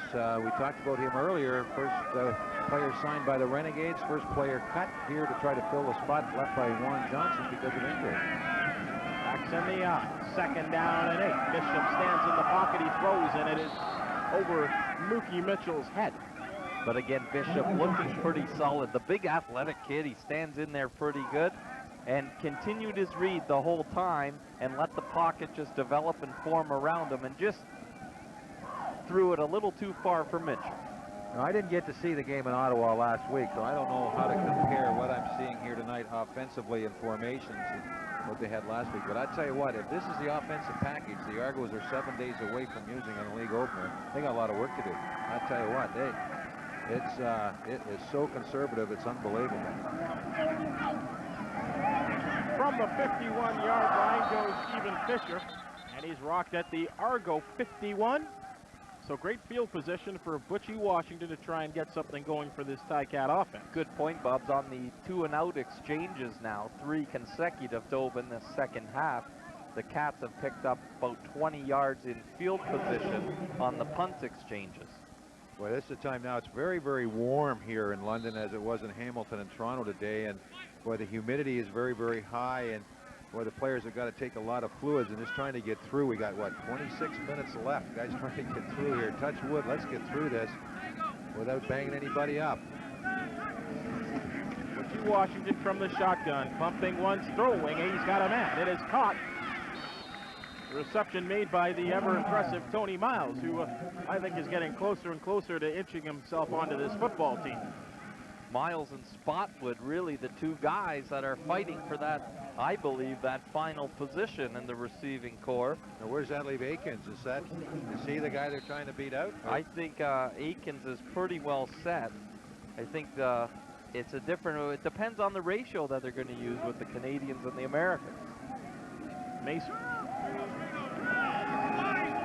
Freeman lines up wide to the right-hand side of the formation for Butchie Washington. There are a total of 5 wide receivers on the play. Here's Butchie Washington rolling right, looking downfield, throws, and it is caught. Spotwood at the 25-yard line, and that will move the stick. So Butchie Washington looking very effective on the rollout there. Well, Adrian Smith had the coverage all the way across the field on the receiver, Spotwood, and he was there. The coverage was there, and that ball was thrown quite nicely on the run, right? Just led the receiver enough so Adrian couldn't get his hand in front. Washington takes a snap that time, settles in, but again, bails out of the pocket, throwing off his back foot, and a nice catch there by Spotwood. I think he's sort of justified in doing that. From the 25-yard line of the Argonauts, here's the pitch going to the short side of the field. Buggs steps over one, and he's inside the 15-yard line. So Hamilton's best run of the evening by the backup trod Buggs. He gains 12 on the play. Well, Buggs still looking to make this team as well. Played 4 seasons at Marshall University, where he was originally brought in as a linebacker, and then was on offense for short yardage situations before switching full-time last year to the running back spot. Was named All-Metro and All-Central Florida earlier on in his career as well, and getting the job done on that carry. Ball is spotted on the Toronto 13-yard line. Again, the pitch to the short side of the field. Buggs over the 10-yard line and into the 8. Well, there's 2 ways to make it happen on the run, Pete. As you know, get there quickly and beat the defense, or let things develop, let your blocking take place in front of you, and then pick a hole. Well, when you're going to run the football with your tailback and you're in a 2-back set, you really count on your fullback to be the guy who's helping create some space, kicking out a linebacker or double teaming of the defensive end. And this time it's Trevor Bowles on the last 2 plays. He's done a nice job of sticking his nose in there and creating some room for Buggs. The most successful runs for Hamilton, again, 10, 11-yard, and 5-yard runs, running right at Omont. Here's for Washington, and he just short hops the football, looking for Bowles, Randy Bowles on the play. And again, I want Butchie Washington to settle down in the pocket. He never sets and throws. Watch him set, take a read, and then drop back 2 more steps. Right here. Boom. 2 more steps, and then that is the cause of an underthrow. No, I never watched him in college. Did he ever have to do that in college? I think he was, Yeah, again, I don't know what they ran there. This is probably also strange to him to have to drop back 1, 2, 3 set, look for somebody. I think you see that a lot with young quarterbacks too, Pete. Oh, yeah. You're still learning the game. 15-yard effort for Osbaldiston, and that's a piece of cake. It's a freebie for a fan. You know what? When you think about it, is there anything tougher when you're standing back there with the ball and you got guys that are 250, 260 breathing down your neck, and you say, you got to forget about all that, son. That's right. You got to forget about all that. Now, he's not going to hurt you. You just sit in there and then let him, then you'll find that guy, right? And then we'll pick you up off the field with a spatula. And also, they're only like 6'5", 6'6" ahead of you, too. And you're kind of trying to look over and look downfield. You got the quick feet. Yeah, that's why I'm still alive, because I got quick feet. CFL preseason football here on the Rogers Television Network. 27-3, the Hamilton Tiger Cats leading the Toronto Argonauts. 8 minutes exactly remaining here in the third quarter. Well, you know, the thing is, too, that the Argos, when you watch a game, I mean, it's really hard when you got 50, 58 guys, you know, but you look at the bench, you look at the way you guys run off and on the field and stuff. Boy, what happened in that first quarter really deflated the Argos. They're just sort of, let's get out of here and get reorganized, get on the bus, get home, and get organized. Paulus Balduson in his 17th year. Actually born in England. Many people don't know that about Ozzy, and now residing in the Grimsby area. We just found out who number 74 is. His name's Jackson. But it's not Stanley Jackson, because this guy's playing linebacker. Is there a Jackson anywhere in the depth charts? I was given David Winbush. No, Winbush was a little running back who got cut. Winbush is half the size of Jackson. Winbush was the size of Archie Turner. Our crack research team on the ball. Well, they got Stanley Jackson, but he's a quarterback. Unless they figured if you can't make it a quarterback, you got to be a linebacker. You got to be a linebacker. You know, anyway, it remains a mystery for now. I told you, Mr. X is more appropriate. Mr. X. We may never find out. 27-3, the Tiger Cats in control of this football game, and once again, Lars Balduson getting a lot of work with the kickoffs. They sails one nicely. It'll be taken by Rashawn Harrison. Harrison has a 25 at the 30-yard line, and that is about it. Brought down by Warren Muzica, who's doing a great job tonight on special teams for the Tiger Cats. Well, that's the one thing that Gary Etcheberry went out and recruited a lot of good Canadian kids that can fill in on special teams, and I've always had a tough time with this. Randy Skrochenski. Right. Okay. Matt McKnight. You've got Kevin Eben, some good kids that are going to really contribute on the special teams. Michael Bishop operates the offense from the 30-yard line, and better field position than they've had for their last couple of series, so they'll go straight into the shotgun. 5 wide receivers set, play action passing. Bishop with all day to throw. He throws down the right sideline, and it's incomplete. Well, he ever throw that ball a long way? He was knocked down at his 20, and the ball came down on the 30. Alfonso Roundtree was the intended target down the right-hand sideline. And watch this, Bishop using the play action and settles in. And as you mentioned, Pete, he's being unloaded upon as he releases the football. And that goes a long way intended downfield. Here. Nice setup, bang, man in his face. And look at that pass. That's an incredible pass just off his fingertip. He has got a strong arm. And Roundtree, 5'10", 185, muscling his way downfield to try and get open. 2nd down and 10. Bishop throws deep one more time. And breaking over the middle was Marcellus Turner. But Bishop, again, with that strange, big-time arm. There's a flag on the play as well, Bubs. And it looks like it may go against the Tiger Cats. So the Argo offense may stay out there a little longer. Watch this as Bishop settles in. And this could be, Pete, a little bit of reading what's going on downfield, because he overthrows guys that are open. He's played very little football since he left college. I mean, he had a brief stay in the National Football League, played in Europe for a little bit, but really hasn't played a heck of a lot. And, you know, you come up here and you're on the wide field, you've got that extra defensive back. You know, we talked about the quickness of the game being a problem for quarterbacks, but boy, that extra player in the secondary really causes grief. So it's 1st down and 10. Bishop once again trying to set up a screen, perhaps. Now he's going to have to roll out. Flags are on the play once again, and he throws deep. Looking for Morielli, and it is intercepted. Hamilton will decline that because he's going to be holding against Wayne Morgan. Diedrich Mathis on the interception. And it's another turnover. Watch at the bottom of your screen, 52 for the Argonauts. Just won't let go with that big left paw. And Glenn Johnson spotted that, and Mathis again stepped in front playing the ball. I apologize to the captain, Dwayne Morgan. That wasn't Dwayne Morgan, that was Dave Camacho. The rookie who got caught for holding a big guy, 6'7", 325 pounds. But he got caught putting the hook on there. And the Tiger Cats seem pretty solid at that corner back position with Hamilton and Woodson and Mathis, who steps up out of Houston to make a play that time. He used to play in the New York Mets organization for baseball, and he looked like an outfielder just snatching that lazy ball. Richie Washington setting up the screen to the fullback, Randy Bowles, and he's able to tumble over the 30-yard line, and that's about it. Boy, Mike O'Shea made the tackle. Michael's played a lot of football here tonight. I don't think he's missed a shift here, and the Argos have got lots of linebackers. Chris Neal is going to be here, I'm sure. We talked about Houston, and Mike O'Shea is going to be the anchor, and I think they're looking for Michael to have a better year this year than he had last year, because he was banged up a little bit, had to have some off-season knee surgery. Maybe that's part of it, playing his way into game shape here tonight. 2nd down and 6. Here come the Argonauts off the blitz. Washington gets away, and he just dumps it off the Mace Freeman. It'll be very close to a 1st down. Now, you're talking about the Argos, their training camp, when they go to camp, they're allowed so many days of two-a-days, right, with the arrangement that they have with the Players Association. But the Argos have sort of lightened up on the players a little bit in training camp because of what's going to happen with their schedule. They got 4 games in 15 days.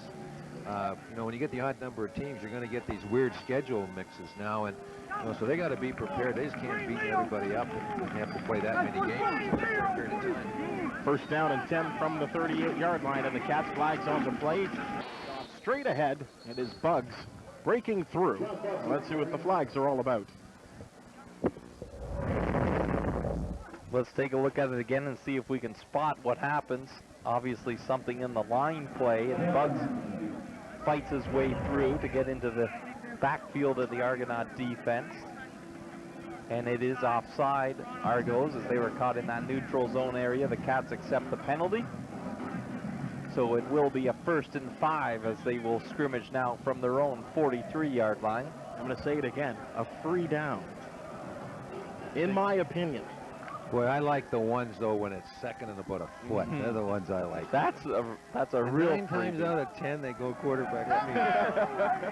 Richie Washington. 3 wide receivers to the short side of the field. He looks that way, and he just lofts one downtown to Spotwood. And it was too far. Good protection there, but there is a flag, and it's going to be holding. Maybe that's why the protection. This is when an exhibition game gets a little ragged, doesn't it? You get... It's hot. The guys are starting to get tired. They're emptying the bench. They're putting everybody in, and we're seeing a flag on just about every play. First time tonight, really, Washington settled into the pocket and delivered the ball downfield, and there's a good look at Spotwood, the Syracuse product, who made a fine catch earlier on the deflection. So now, back-to-back penalties, and it will be 1st and 15 Cats. Ball back to their own 33. Washington sort of directing traffic right now. You'll have his fullback in here beside him. That's Randy Bull. Throw to Amerson, deflected, and could have been intercepted, but Fletcher just kind of was waiting for someone else to do something. Great play defensively, though. Get a replay right here. You see when the Argos line up. Well, you don't get a chance to see it there. They had 9 guys lined up on the line of scrimmage. Now, you imagine you're a quarterback, and you're sitting there, and you're taking a look at that, and you're going, okay, here's 9. I've only got 7 max. Who's coming, who's not coming? And then the 3 ended up dropping out, so they only brought 6. But that's what creates confusion for the young quarterback. He's trying to figure out what the heck are they doing. See, they're doing something similar. They're going to send 8 right at Washington, and he just says, hello, anyone on the sideline. That's called making a good decision for a young quarterback. Well, you look, we see it here. They just outnumber you in the box. There's a man came right up the middle unblocked, and he did the wise thing. He threw it well out of bounds. He's entitled to do that. You can ground the ball as long as you throw it across the line of scrimmage, and he did a the wise thing there instead of trying to make something happen downfield. And that's a look at what the Argonaut defense is supposed to do. Outman them at the line of scrimmage and get in the quarterback's face. Balderson got this one, and it's taken at the 40-yard line. It's Tyree Davis trying to make something happen. He escapes one tackle, and then he is dragged out of bounds. Cal Walters in on the tackle. Hitchcock as well. Hitchcock, of course, his father, a former announcer at the Ticat games, and went down to Weber State and has been around about 7 years now and performing very well, captain of the defense. You don't remember, you guys aren't old enough to remember the days when you couldn't block on punt returns. Do you remember that? Well, people told us about those, Pete. My dad told us about those days. Well, that last play right there looked like that. Like Tyree, what's going on? Tyree Davis is back there, and there's 6 guys. There are 5 Tiger Cat guys all around him. I mean, there's supposed to be somebody down there knocking people down. You're entitled to block people. But you know what? Remember Ronnie Howell, great Hamilton Tiger Cat? He was with us with the Argos. He ran 2 back in the season. You ran them back for touchdowns, and it was 1 against 12 because you couldn't block. Incredible. Yeah, wow. I'm sure he had a few moves. Timeout on the field. You're watching Rogers Television's coverage of CFL preseason football. The Western Fair Racetrack Slot Showdown. Steve Foxcroft, Pete Martin, and Clint Bubba O'Neill. And again, a reminder that it all starts for real kind of tomorrow when the final cuts are made, but on TSN, you don't want to miss this next Friday night. Tune in to Wendy's Friday Night Football. The Saskatchewan Roughriders will travel to Ottawa, and after that, it's Edmonton and Calgary, 2 outstanding games to get the season kicked off. Who we got this year on TSN? Schultze. Panel. Matt Dunnigan, not too bad. Quarterback. Schultze wasn't too bad as an offensive tackle. And Jock Klein. Now, and in Randorf, Dave Randorf is the host, and so watch with interest as Jock Climbey tries to straighten out Dunnigan and well, they do. Well, he's the big-time lawyer, isn't he? Yeah, you know what?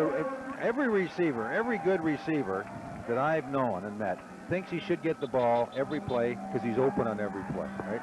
And he'll never, a good receiver will never say he ran the wrong route or, whatever. It's always the quarterback's fault. So it could be interesting to listen to Dunnigan and Climbey when they get going and start analyzing situations.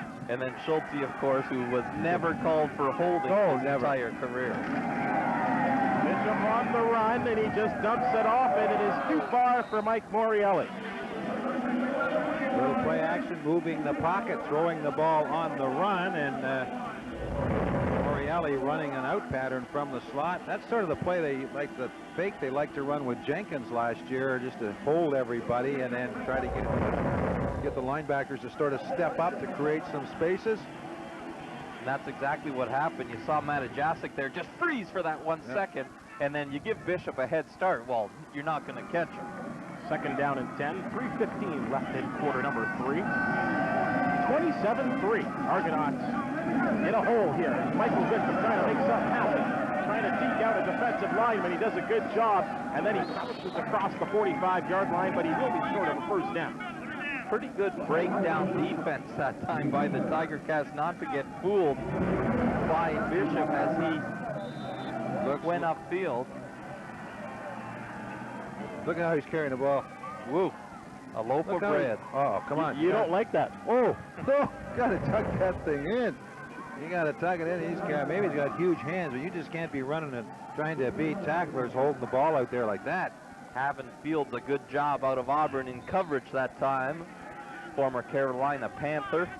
Fields is another guy that's on Southern in his defense. They really, really like, hey, it's a fake. Maybe not. Prefontaine gets away a bomb, so Spotwood will go all the way back to his own 8-yard line, and he reverses into the 2. Changes his direction, he's at the 10. And then back down at the 15-yard line. Great tackle by Orlando Bowen. Well, an interesting play by the Argos, the fake of the fake, and really, Pete, do you want to show that this early in the season? Well, I'm not sure in a situation like that where Prefontaine has the right to do that on his own. Like if you see, sometimes the coach say, okay, if you see something, if if that side of the coverage team is taking off before you're kicking the ball and there's something there, then you go take it. So you try that, and if it's not there, then you just kick it at the last minute. And he did it there, and that's the best kick he's had tonight. He kicked that a mile. So a quarterback can change for Cats beat Gonzalez off the play action. He's got a man. He's wide open. And on the run goes Tony Miles. Count him up, Steve. How many yards for the touchdown? My goodness. 8 yards. Inexcusable that a wide receiver gets that wide open. I would think there might have been a blown coverage. Is that a fair assessment? You know, I tell you, he was so far open, it was unbelievable. But hey, when you have there's that number 74, Jackson. He's out there talking to Martavius Houston. I don't know whether he's involved with that or not, but Steinhauer's out there. Pee Wee Smith is out there. So someone completely messed up the coverage, and he was wide open. Whoever had, if they were in zone, whoever had deep outside sure didn't get there. Tony Miles is making a name for himself, and we talked about him earlier. He was a very late cut with the St. Louis Rams, and you know, with the Rams style of offense in the National Football League, you don't even get a look-see if you don't have speed. That's a run-and-gun style for sure, Bob, because Ozzie puts it up and through. But, you know, I gotta question something here, because that same play went for big yards last week against Montreal. How can a guy get that wide open? Is that a little bit of a sleeper play that the Cats have put in, and Miles just hangs out at that sideline and maybe fool the defense that way a little bit? Well, the sleeper play is illegal because you have to come in to the huddle and go back out and line up. You just can't go and stand out there, right? So there's no deception there, and that goes back to the days of Bobby Simpson, the guys who used to run off. We're going to see a replay here and see if we get a wide enough. Well, we don't get a wide enough look, so we're not going to be able to see what's going on Was here. the play action that good? No, it's just, see, there's a guy here. Looks like he's trying to get the deep outside. And I just think it's weird how he gets so wide open 2 weeks in a row on a similar play like that. And was it late in the game? Early in the game. It was their first touchdown last week. But Bubs, how about for Gonzalez? He comes in and looks pretty good. Looks pretty good throwing his first pass of the evening. I didn't have enough time to say he'd entered the game before the ball was 50 yards down the field. And the Cats extend the lead to 34-3. So once again, us Balderson will be kicking off. Will Ozzie get too much work tonight in a preseason game? Are you kidding me? How can a kicker get too much work? Turner breaks it. Across midfield. He's on the run. He's got speed. On the feet. And it's going to touchdown, Toronto Argonauts. Marcellus Turner breaks the big one. So big play for big play. It's blow-for-blow action here at TD Waterhouse Stadium. Well, you watch the replay here. He didn't mess around. He got the ball, and he turned upfield, and he almost runs in a straight line, right? No zigs, no zags. He just got a couple of blocks and just ran right by everybody. The last guy who had a chance was Jermaine Romans, and he left him sitting. 90 yards on the play.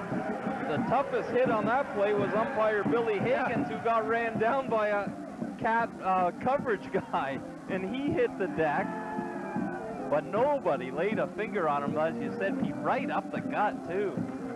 Good. For the second week in a row, the Cats give up a big return for a major score, and that could kill you. The only difference last week, if I remember correctly, the guy got to the sideline, got outside, got to the wall, and got down the sidelines. Here, it's just bang, right straight up the middle. So much of it, Pete, is you don't really have to knock your guy down. You just have to occupy him enough, tie him up, and let your guy run by him into the open space. And we'll see this again. I'm going to take another look at it here. He fields the ball cleanly right there, then a little hesitation, and wham, right there.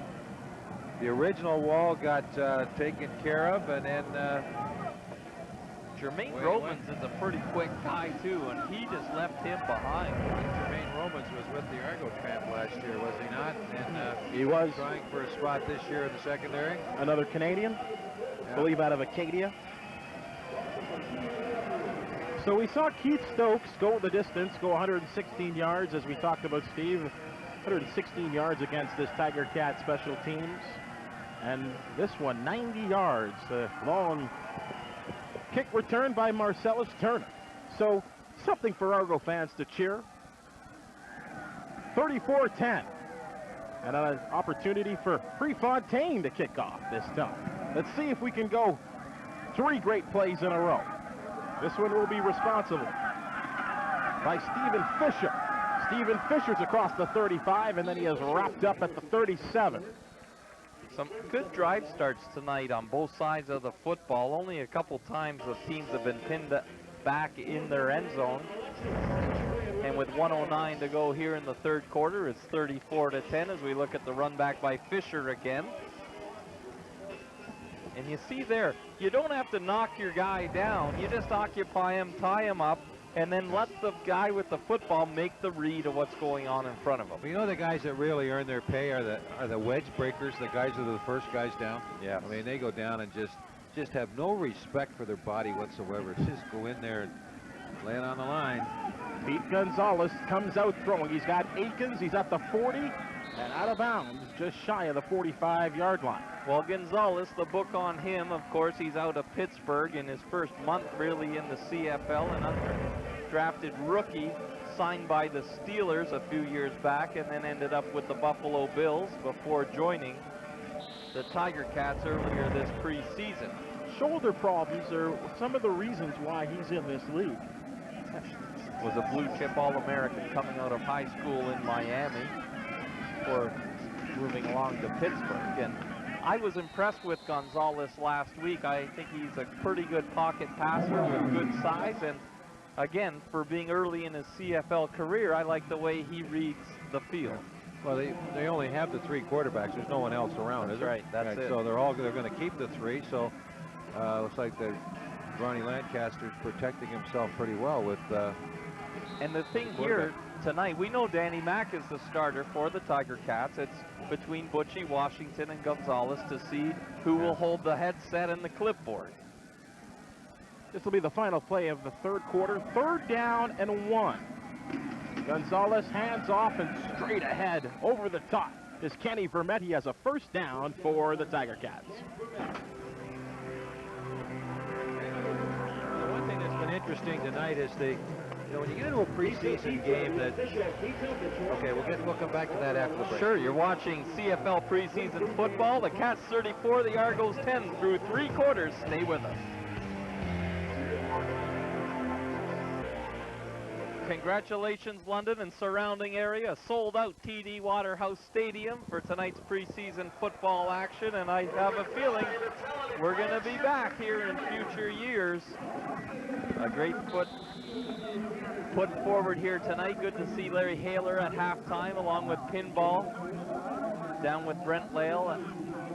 Coach Haler cautiously optimistic heading into this season as well. We start the 4th quarter, and here's Clint Bubba O'Neill. From the 51-yard line, it is Jared Smith up to midfield. Flags on the play. And again, an opportunity for a lot of the coaching staff to start seeing some of that marginal talent. This is where it really has to come out in the 4th quarter. Well, they have to make their cuts tomorrow. They got to come up with 39 plus practice roster. The guys who can make the team right now and people who they think have the potential with some time could make the team. And now it's the guys on special teams who are going to get the look-see at this point in time. But I was going to make a comment before the break that the Hamilton Tiger Cats look very prepared tonight. We talked about the Argos coming up with this blitz package and all the pressures. It seemed that they were calm, cool, and collected, seemed to know exactly what was going on, was able to pick up. The receivers read all the blitzes and so on. They did a nice job. I guess they spent a lot of time looking at the film this week. Gonzalez off the pump fake, and he just throws out of bounds.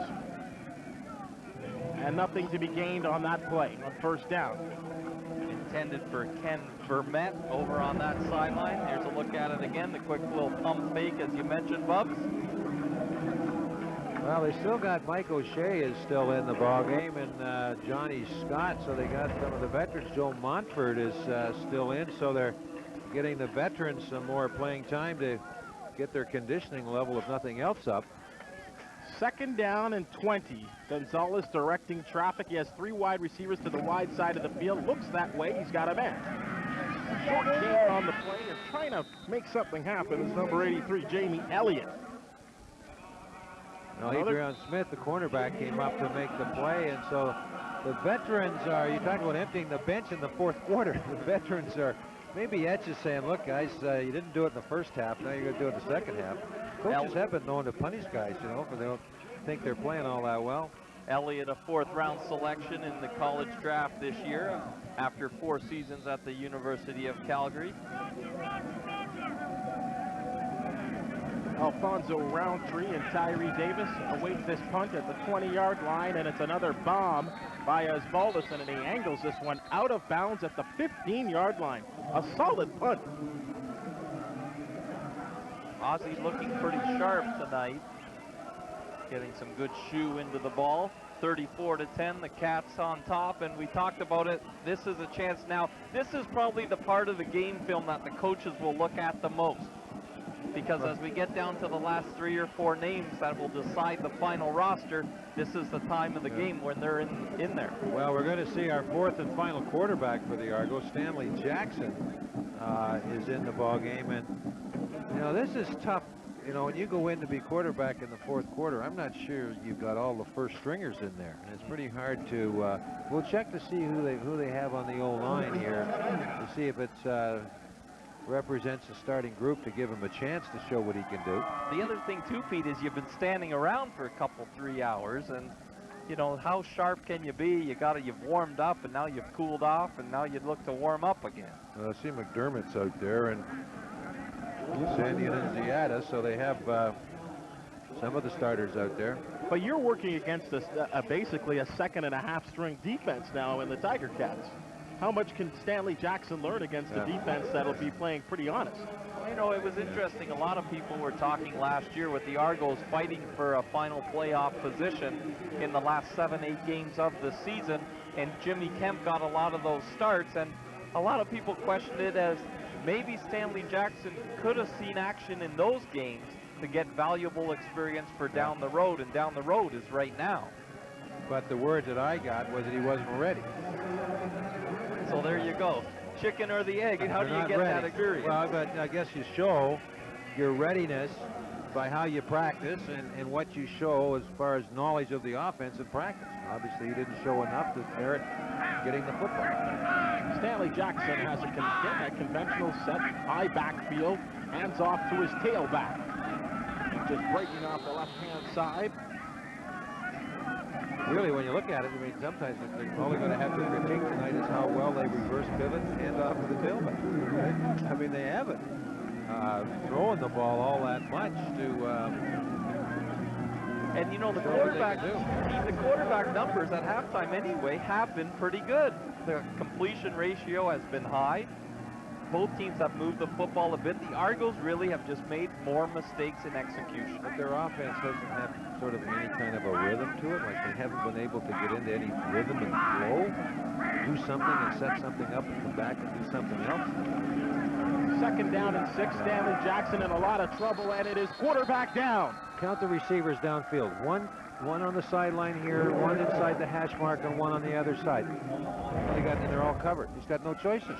And everything going deep, everything deep for the Argos on that. Nothing as a... Yeah, and he's in the pocket. He's in the pocket, and Hamilton comes from the outside to keep him in the pocket. I mean, there's no chance. There's no chance. Gonzalo Floyd credited with the sack, and Floyd, an interesting situation for Gonzalo. He's been that sort of other side for Joe Montfort over the years, and this season, it may be his kitchen. And he came into camp with 15 more pounds of muscle than Gonzalo Floyd. Anything you want to know about the rules, I got it here. And Kenny Green provided you with an updated rule book. Yeah. Mace Freeman from the Tiger Cat 49-yard line. He's on the sidelines. Flags are on the play, and then he is rustled out of bounds by Rashawn Harrison. What you do is you take the rule book home and you put it beside your bed. If you're ever having a tough time sleeping, you just pick it up and you start reading. Team A has the ball, gives it to Team B. Player from Team C does this. You know, it puts you to sleep in about 30 seconds. But necessary reading. As an official, Steve, how do you feel about this?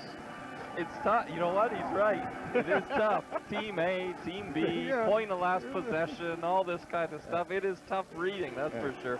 It doesn't have a wide subscriber list. Yeah. That's one of the reasons why you watch the National Football League. The referees down there, I don't like a lot about the NFL, but one thing where the referees are really great at explaining the penalties. Yeah, they do. They really do. So you don't have to know the rules. The guy down there explains it all to you. I love the unabated towards the quarterback. Whatever that means. First down and 10 for the Tiger Cats from the 45-yard line. Pete Gonzalez at the controls. He hands off to his running back. Kenny Vermette breaking off the left-hand side, and they're keeping it simple, stupid for as far as the Tiger Cats go. They want to keep it on the ground and try and work on that running attack. Well, Donnelly, the tackle, was the guy who had Joe Montfort that time, and he sort of occupied him, and the back was able to step up inside. The Argos will be moving Montfort around. I guess when he was in Hamilton, he was always the wide side guy, and sort of the same thing will happen here, and they'll move him around, probably play him a little bit on the inside just to keep everybody honest to find out where's Joe. Gonzalez now drops into a shotgun on 2nd down and 8. Here comes the blitz. Gonzalez stands in there, and he has a completion. It is Elliott right at the 1st down marker. Watching Montfort on that play, the guy who was blocking him sort of chop blocked him and got his hands down, and they threw the ball over. They got a good charge off the line of scrimmage, but they sort of went low on him, got his hands down, and threw the ball over his head. Good catch by Elliott. He actually lived in Africa for 5 years and did that travel thing like most people do out of university, did the Europe thing. We talked about the ordained minister earlier. Well, Elliott's father is a minister, and here he is making a nice catch on that far sideline. And again, a nice job there by a receiver. When you need 8 yards, don't run 6 or 7. He ran the 8, got the 1st down for the Cats. 1st down and 10 from the midfield stripe. Gonzalez stands in there, and he throws long down to the right-hand side, and it is incomplete. Mace Freeman, the intended target. Well, that's just Gonzalez setting up and throwing the football, whether the guy's covered or not. Just saying, Coach, I can throw the ball as far as Butchie Warsh. Look at him settle in there. Yeah, look at this, Coach. I can throw the ball as far as anybody in the league, so don't anybody tell you that I got a weak arm. But what I like about Gonzalez is the way he does set up and use the pocket, and he doesn't bail out and give up on that pocket too early. But that's important for him to establish that. I mean, we make fun of that, but it's important for him to establish the fact that he can throw the ball that well. That's right. Everybody says, hey, wait a second, this guy can throw, and they respect him. Plus, really, it might set up something else coming back here, maybe a shorter ball like this. To Mace Freeman, he sidesteps one, and look at Mace Freeman go. He'll be very close to a 1st down. Let's see where they spot it once again. So Mace Freeman making some things happen on the outside, and Freeman's an interesting slot back, I believe he's listed as right now, but when he first came here, he was a bit of a running back. They had him in special teams, and he's been able to just maintain a job here with the Tiger Cats doing a variety of things. Well, he's the Montreal product that went down to the University of Toledo. He was a Southfield and Toronto All-Star. He made Toronto Sun's 1st team All-Metro out of Lorne Park High School, and they chug out a few pretty good football players out of Lorne Park. Here's Gonzalez, 1st down and 10 from the Argonaut 45. Inside handoff, Jared Smith. My favorite Tiger Cat, Bubs, getting the job done here late in the game. The Canadian running back out of the University of Waterloo. Able to pick up 3 on the play. Look at him protect the football, too. So very important, and that's what those short yardage backs need to do, Pete. You know who I still think should be in Hamilton is Eric Lapointe. Eric Lapointe, an interesting player. I think a couple teams have used him as trade bait to get other things while he developed a little bit. Boy, he played great that 1 year. Gonzalez with a little flip to Mace Freeman. He's at the 30-yard line. And not much more. Michael Fletcher stepped up and gave him a shot, but not before he picked up another 1st down. That play ended up as a shovel pass, and I'm not too sure if that's the way it was designed because Montfort was in so quickly. I think it was a shovel pass, but a great improvisation by Gonzalez to be able to pull it off after he got away from Montfort and picked up the 1st down. But there's that dimension that we were talking about when you look at Danny McManus, what he can do, and then when you bring these other 2 guys in, what they can add to the offense. First down and 10 from the 31. They go right back to the green. And it is Jared Smith. Bubs, you talked about the Cats having the inability to close a game in the fourth quarter with a run game to chunk time off the clock. And we're seeing a little of that here on this possession. The clock is tumbling down. They're grinding out first downs. You see Gonzalez running his huddle efficiently and getting his team up to the line. Well, he is orchestrating a very attractive-looking drive at the moment. Second down and 5, but they have to convert here. Gonzalez looks left, he throws left. He's got Trevor Shaw, and it is batted away. That is a fantastic defensive play made by Orlando Steinhauer. Boy, that looked like 6 to me, and then all of a sudden Steinhauer, at the very last minute, was able to get his hand in. This is a good throw here. Just a little bit, touch of a play action, no hesitation. Does the hand come in there? That's just hand-eye coordination, and you got to either play it as if it's going to be deflected, or you got to play it straight. That time Shaw played it for the deflection, and the ball came through, not being tipped. Steinhauer, he's an all-star in my opinion in the defensive back. A 39-yard effort, and this one is through once again. So Osbaldiston, whether it be from the place kick, the field goal, or the punt, he's having a great evening. See, the one thing about Steinhauer, glad to have him, he can play so many positions. I mean, he can play the rover. Like last year, he played back here where Hitchcock was playing, the rover spot.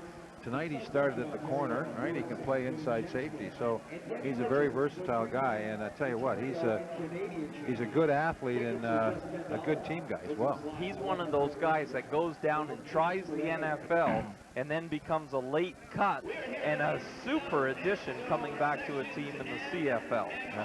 37-10 our score. Well, you know that rule that, like you lost your middle linebacker to that rule. Lamar this year, right? Yes. 1 year, first year guy, right? Signs a 1-year contract, goes into his option year, window, jumps, right? And Saskatchewan lost a couple of guys that way. I'm not too sure whether I like that rule. I mean, you take a guy like Mike McCarthy or any other director of player personnel, you go down, you do your work, you find the kid, he comes up here, he has 1 good year, he's gonzo, right? And it was kind of refreshing that, who was the middle linebacker? Simpson for BC. Right. Turned him down, said, I'm staying. Yep. Said, I'm staying. He's not going, so. I think if you're a young enough guy, though, do you not have to try that at least once? I mean, you can't blame the players. Yeah. I mean, you can't blame the players. I mean, gee, the amount of money they're making here. I mean, you got to go down there and get that Canadian constant salary here and a signing bonus, right? And Mike O'Shea even tried it, Pete. yeah. You know, he signed, grabbed some dough, grabbed a signing bonus. Eagles. Okay, J.P. Darch, who played with us, he's a long snapper for Seattle. I mean, it's unbelievable. He's playing now. He's a third-year veteran. What's he making? What, $450,000 U.S. to snap the ball? That's all you have to do. And you can't deny anybody the opportunity to go down and. Quickest way to become a millionaire is grab 700,000 U.S. yeah. Or the quickest way to become a millionaire is buy the Argos and start off with 9. That's been said too, but 6:58 remaining in the fourth quarter, and the Tiger Cats in full control of this football game, 37-10. And I've said it before, and I'll say it again. Osbaldiston ready to kick off. He's had plenty of opportunities this evening. He hangs this one up. It'll be short and returnable. Into the hands of Harrison. Harrison stutter stepping, trying to break a tackle, and he ends up being floored at the 30-yard line. Well, he showed good balance, though, to take a few hits and stay on his feet. Watch this again, and watch the extracurricular stuff. You can tell the guys in the ballgame now because they're hitting right to the final whistle. Well, but he slowed down there, and that's when you get popped, when you don't just have to drop your shoulder and fire up into the hole there. But this is a point in time right now where the players have to really be cautious now, button your chin straps, and we've only got, 6 minutes and 50-some-odd seconds left. This game is out of hand. And but boy, you got to play with full intensity right to the very end here. So to the line of scrimmage goes Stanley Jackson. He has one running back in behind him, 5 wide receivers on the field, and he will be passing, and he throws a short one, and it's by Talbot. You got to make those catches, and again, you'll want to make them starting this Friday night coming up on TSN. It's Wendy's Friday Night Football as we see that begins a 50-game schedule. And it's Saskatchewan and the Renegades, and then Edmonton and Calgary. There's a kid I'm looking forward to seeing, Jason Moss, the Edmonton Eskimos. Kind of the guy, he battled for a starting spot, and he's got the deep arm. He can really chuck it downfield. Jackson trying to make something happen on 2nd down and 10. Straight drop back, goes to Talbot. Talbot got this one. He's into Hamilton territory. Well, spotted at the 41. Great confidence to go right back to him and let him prove what he can do. Actually, English. Andre Talbot from Wilfrid Laurier University. It was too easy. He was lined up on the outside, ran a little quick post, and he was so open, and he just batted the ball down, fought the football, that time out of the slot right down the seam, and ball was beautifully thrown, and I guess he just likes to make the tougher catch. Don't give me the easy ones. I want to make the tough ones. Big play for the Argos. Chains move. 1st and 10 from the Cat 42.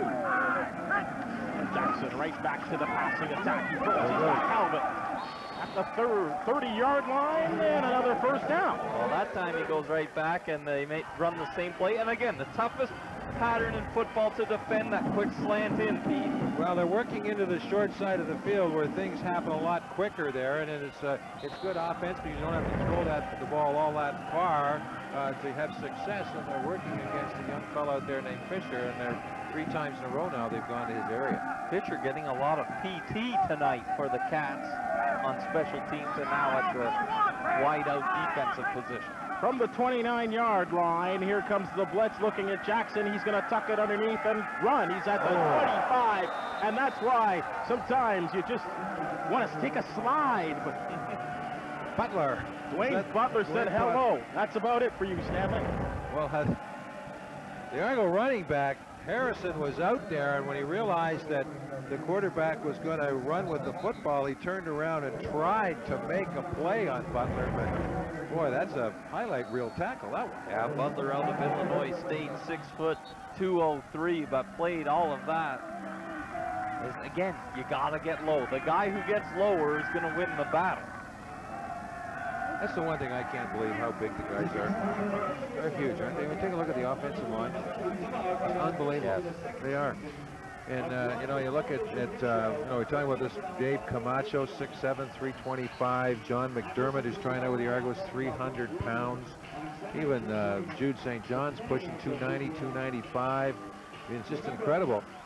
But on the other side, I want your opinion on this.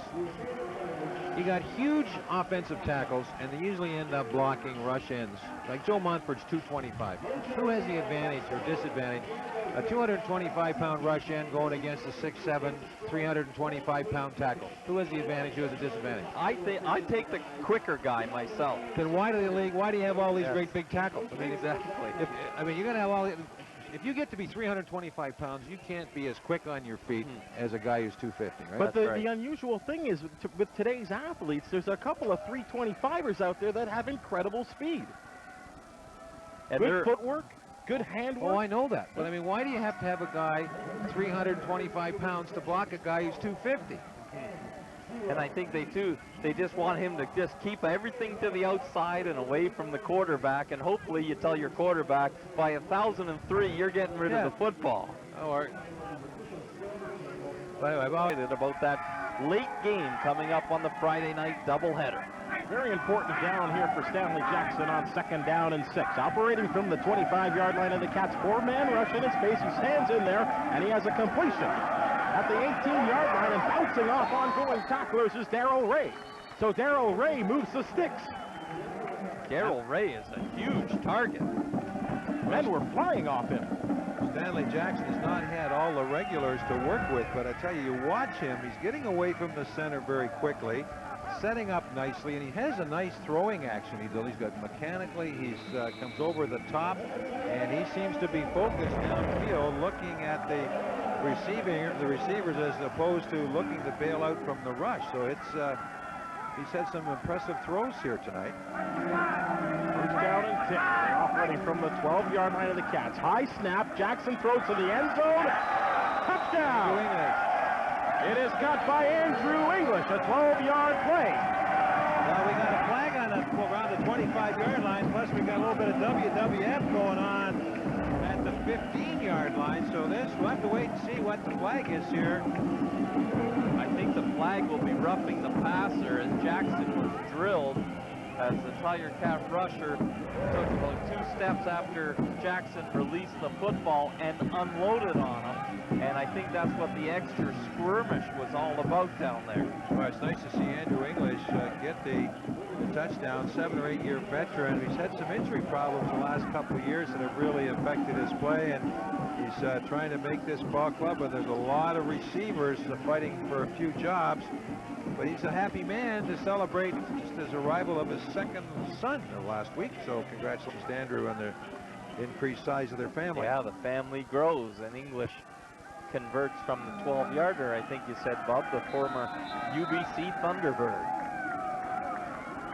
Prefontaine will try and make it 17 on the scoreboard for the Argonauts, and he does so. Great job by the hold on the high snap that time to get it down. Looked like Aben there. And Prefontaine just sort of squibbed it through. And again, it's all that matters. Again, our congratulations to the City of London for hosting this event, a sellout here at TD Waterhouse Stadium, and a great night for football, a torrential downpour just really an hour or so before kickoff. Again, a little drizzle just before kickoff, but that didn't deter these fans, and they are an excited bunch. There's a familiar face. Another defector from Hamilton down the road. Daryl Orlando Steinauer. Get all the other Hamilton guys in there. This may be the last time we mention Mike Lisco's name. It's his idea to move the game here. I give credit for that. No, it was his idea. When he was commissioner, he was that started sort of the ball moving here. And apparently this is just the beginning of whether they come back to London or not. But apparently there's going to be other traveling exhibition games and so on. I would say Quebec City would be a good host. I would say Halifax for sure would be a good host. But they have to, I guess the situation is, though, they have to talk a team into giving up a home exhibition game or creating a third exhibition game. Right. Like now the teams only play 2. You can create a third game. I think for the Argos, a preseason game would be attractive for them to give up so they don't have to pay Sky Dome rent. They might make more, do better here than they would have. Short kick attempt. And out of bounds. This one only carried about 7 yards. And this is a pretty severe penalty, I find, when you kick it out of bounds like this. And I guess they have to make it a severe penalty, or the teams late in a game, in a close game, would just keep attempting the onside kick. It's worth their while. Well, the options are you get to take it out of bounds where it goes out of bounds, right? Or you can have it kicked over again, right? It's a procedure call. That's exactly what it is. So Prefontaine wasn't even close on that one. Cats will get it just outside their own 52. And we haven't seen Hewitt playing, the backup kicker for the other kicker for the Argos. Haven't seen him. Prefontaine all the way. Hamilton, they don't even bring in any kickers, do they? So no, they don't bring anybody else. It's Ozzy by committee. Yeah. I think that's a credit to him too. And like he's gotten better as he gets older, isn't he? I think about 2 or 3 years ago he recommitted himself to the game and his level of fitness and so on. And plus too, he got through a few injuries that occur. So for Gonzalez, as we reach the 3-minute warning now, it will be interesting to see if they play this out or if they just go with a regular set offense to see what Gonzalez can continue to do. I think they still have to convince themselves that they can run the football, this Tiger Cat team, against a very aggressive, strong Toronto defensive line. They still have, at least in my opinion, they have to prove that to me, that they can run the football. And Pete, tonight on the Argonauts side of the football, the biggest question mark was at quarterback, and has any of that been settled? Well, in the first half, they handed the ball off so much that, it's really hard. The only guy who's really had a chance to fling the ball has been Stanley Jackson here in the fourth quarter. They've thrown the ball more. I guess the score indicated the need to do that, I guess, to try to make it. But right now, I would rank Stanley Jackson's performance as number 1. I'd put Bishop number 2. Right? I thought he threw the ball when he had the opportunities. And Ballard, who started the game, I think it's really hard. If I was a quarterback, if I could be guaranteed that I'd have first-string guys playing with me, I wouldn't want to start the game. I wouldn't want to start the next Bishop. Right. I think you got an advantage in a game like this coming off the bench, right? Because you see what they're doing and all that sort of stuff. I like Ballard's pocket presence. I think he looked pretty good. He looked pretty poised in there. And again, as you mentioned, though, he had the starting unit, that's for sure. Probably more so than the other guys. Well, they'll decide what to do with Jack Hawley. I would imagine that he would be let go or whatever, and they'd put Ballard, Bishop, and Jackson will be their 3 quarterbacks, and then they can. So the starting quarterback position here could be kind of a project in progress, if you want to call it that. To extend the point, I think there was a lot made of the situation between Kerwin Bell and Jimmy Kemp last year that many people around the league said the Argonauts, they have to figure out who their starting quarterback is. A year later, to me, it's like they still haven't figured that out. Well, it started with John, who was it, Hewart. He didn't tell his quarterback who was going to start till 20 minutes before kickoff. And that was on a good game, right? That was in the days of Barker and Kemp. But the one thing that I would, you have to make the judgment call, when you get a keeper, and I don't know how you decide when you got a keeper or not. If Bishop is the keeper, if he's the guy that's the potential superstar or whatever, then boy, you treat him with kid gloves, man. You don't do anything to destroy him. And that means putting him in and getting shelled. Pete Gonzalez, great drop back. He's got a completion across midfield. That is cut by Brad Coots, the slot back. Who were the 2 quarterbacks that played when Danny Mack got hurt a year ago? Who were the 2 quarterbacks that played? Well, Cody Ledbetter was the backup, but he was gone. Who were the other 2 guys? Never heard of again, right? Yes. Never heard of again. No, and they were ruined. They were ruined. I mean, the Argos came in and just tore a strip off them, and they never recovered from that. And, yeah, that's right. Ledbetter came in there and broke his leg. Yes. Yeah. These 2 kids came in, and the Sky Dome was the first game. And then the second game was in Hamilton, and both of them that was it. They were out of football. You know what? At one man, I can remember his last name is Dillon. That's how bad it is. Corey Dillon. Yeah, that's right. Corey Dillon is a running back. There was a Dillon, and someone else.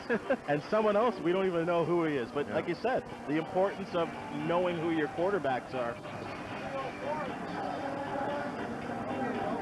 Yeah. Pete, an opportunity to have a look at what's going on in the Eastern Conference. I mean, an opportunity as the season approaches. Who's going to win this division? Well, based on what I saw last week against you guys in Hamilton, I would think Montreal would be probably the class of the Eastern Conference. You'd have to pick Ottawa to finish 4th. Obviously, I don't think they're going to expect to do any better in their first year.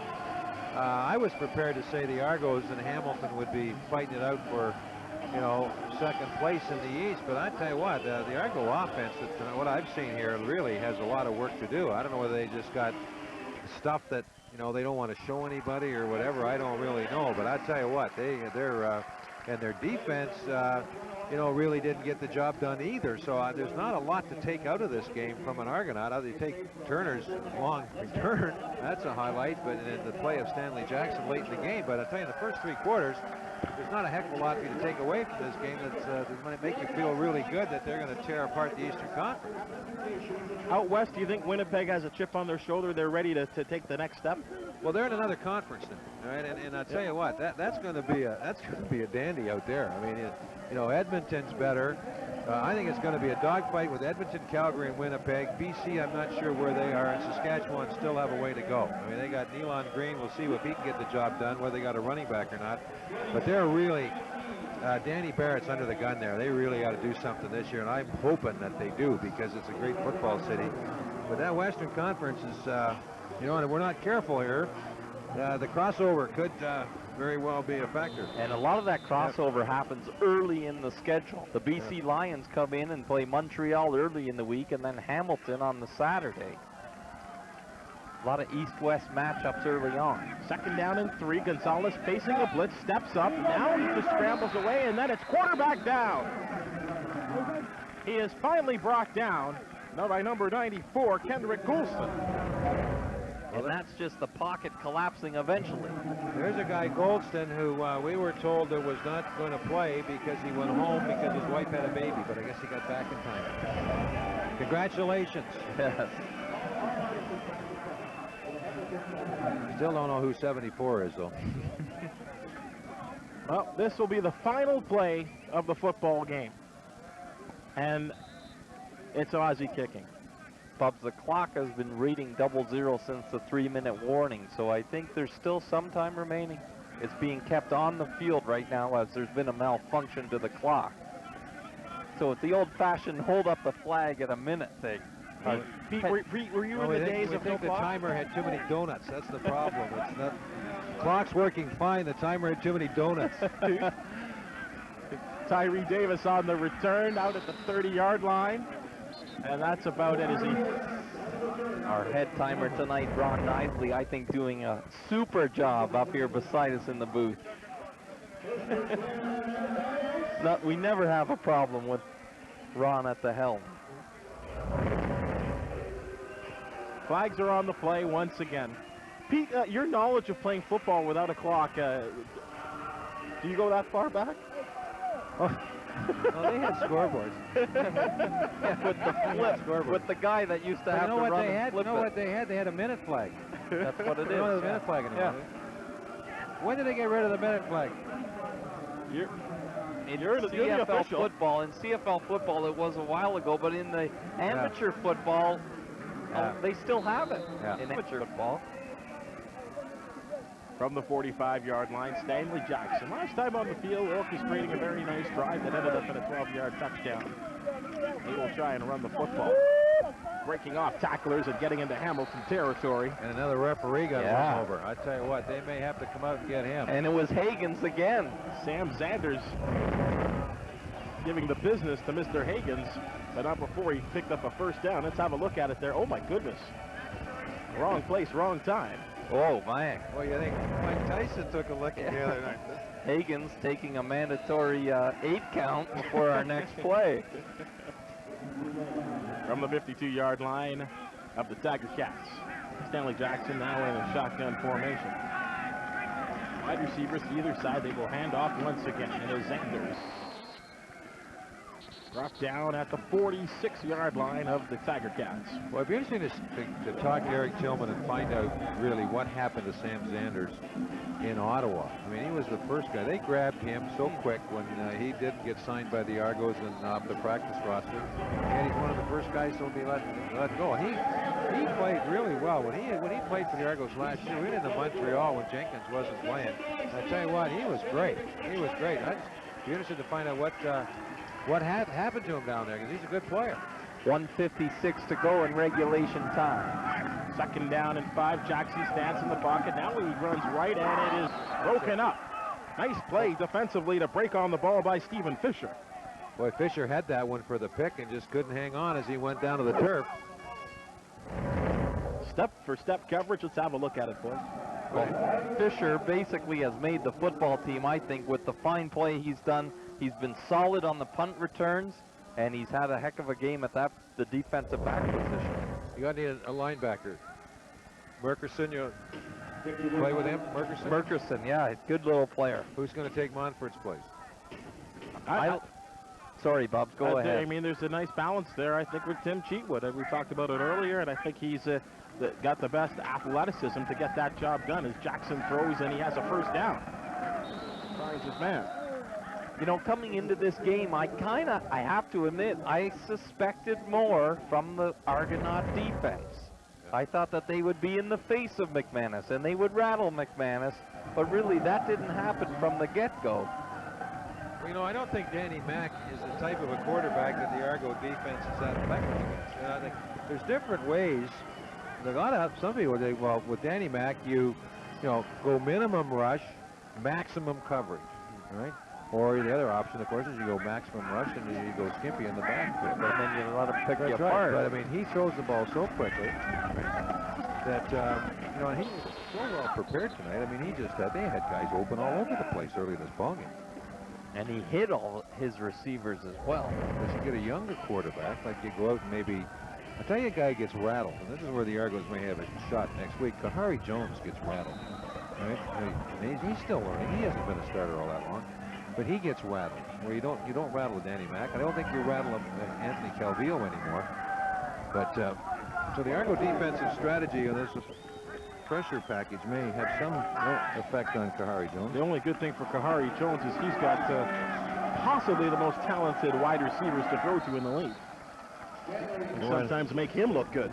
I tell you, I don't know whether you've ever been to Winnipeg Stadium for a football game, but I tell you what, it's a treat. And they had 29,000. They sold out their exhibition. Right. I mean, it's nuts. Like they got, I don't know how many season tickets they've got, but they're going to sell out every game this year. They've just gone completely wacko over the Bombers, and justly so, because they're an outstanding football team. They love their big blue out there in Winnipeg, that's for sure.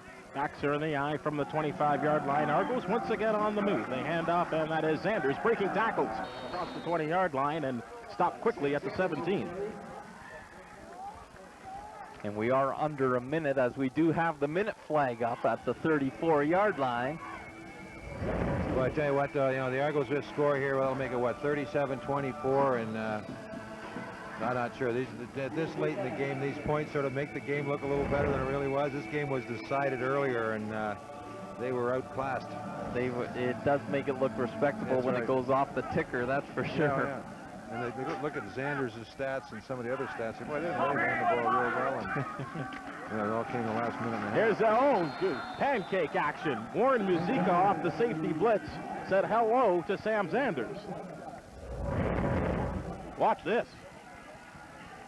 Wow, Muzica with a good job to just bowl through the offensive line of the Argonauts that time, and Zanders had nowhere to go. That's it. That was the last play. So the final score, 37-17. The Hamilton Tiger Cats come in and looked impressive early against these Toronto Argonauts and come away with the victory, Pete. And again, you say maybe Stanley Jackson most impressive tonight for the Argos at the quarterback spot. Well, I would imagine he'll get to start next week, but you learn from games like this, and the Argos came in just a little flat. They made mistakes, threw an interception for a touchdown. They got stung for a long, missed a tackle. Bonner missed a tackle that cost them a touchdown. But I tell you, the Tiger Cats came out, they were ready. Danny Mack was prepared for that pressure offense, and he just picked some holes out there and found the open receivers. Well, that's it for us. For Pete Martin, Clint Bubba O'Neill, I'm Steve Foxcroft, but plenty of action still left here from the University of Western Ontario as Rogers television coverage of CFL preseason football continues. We'll take a break and be back with Brent Lail at field level with our play of the game and much more. So stay with us.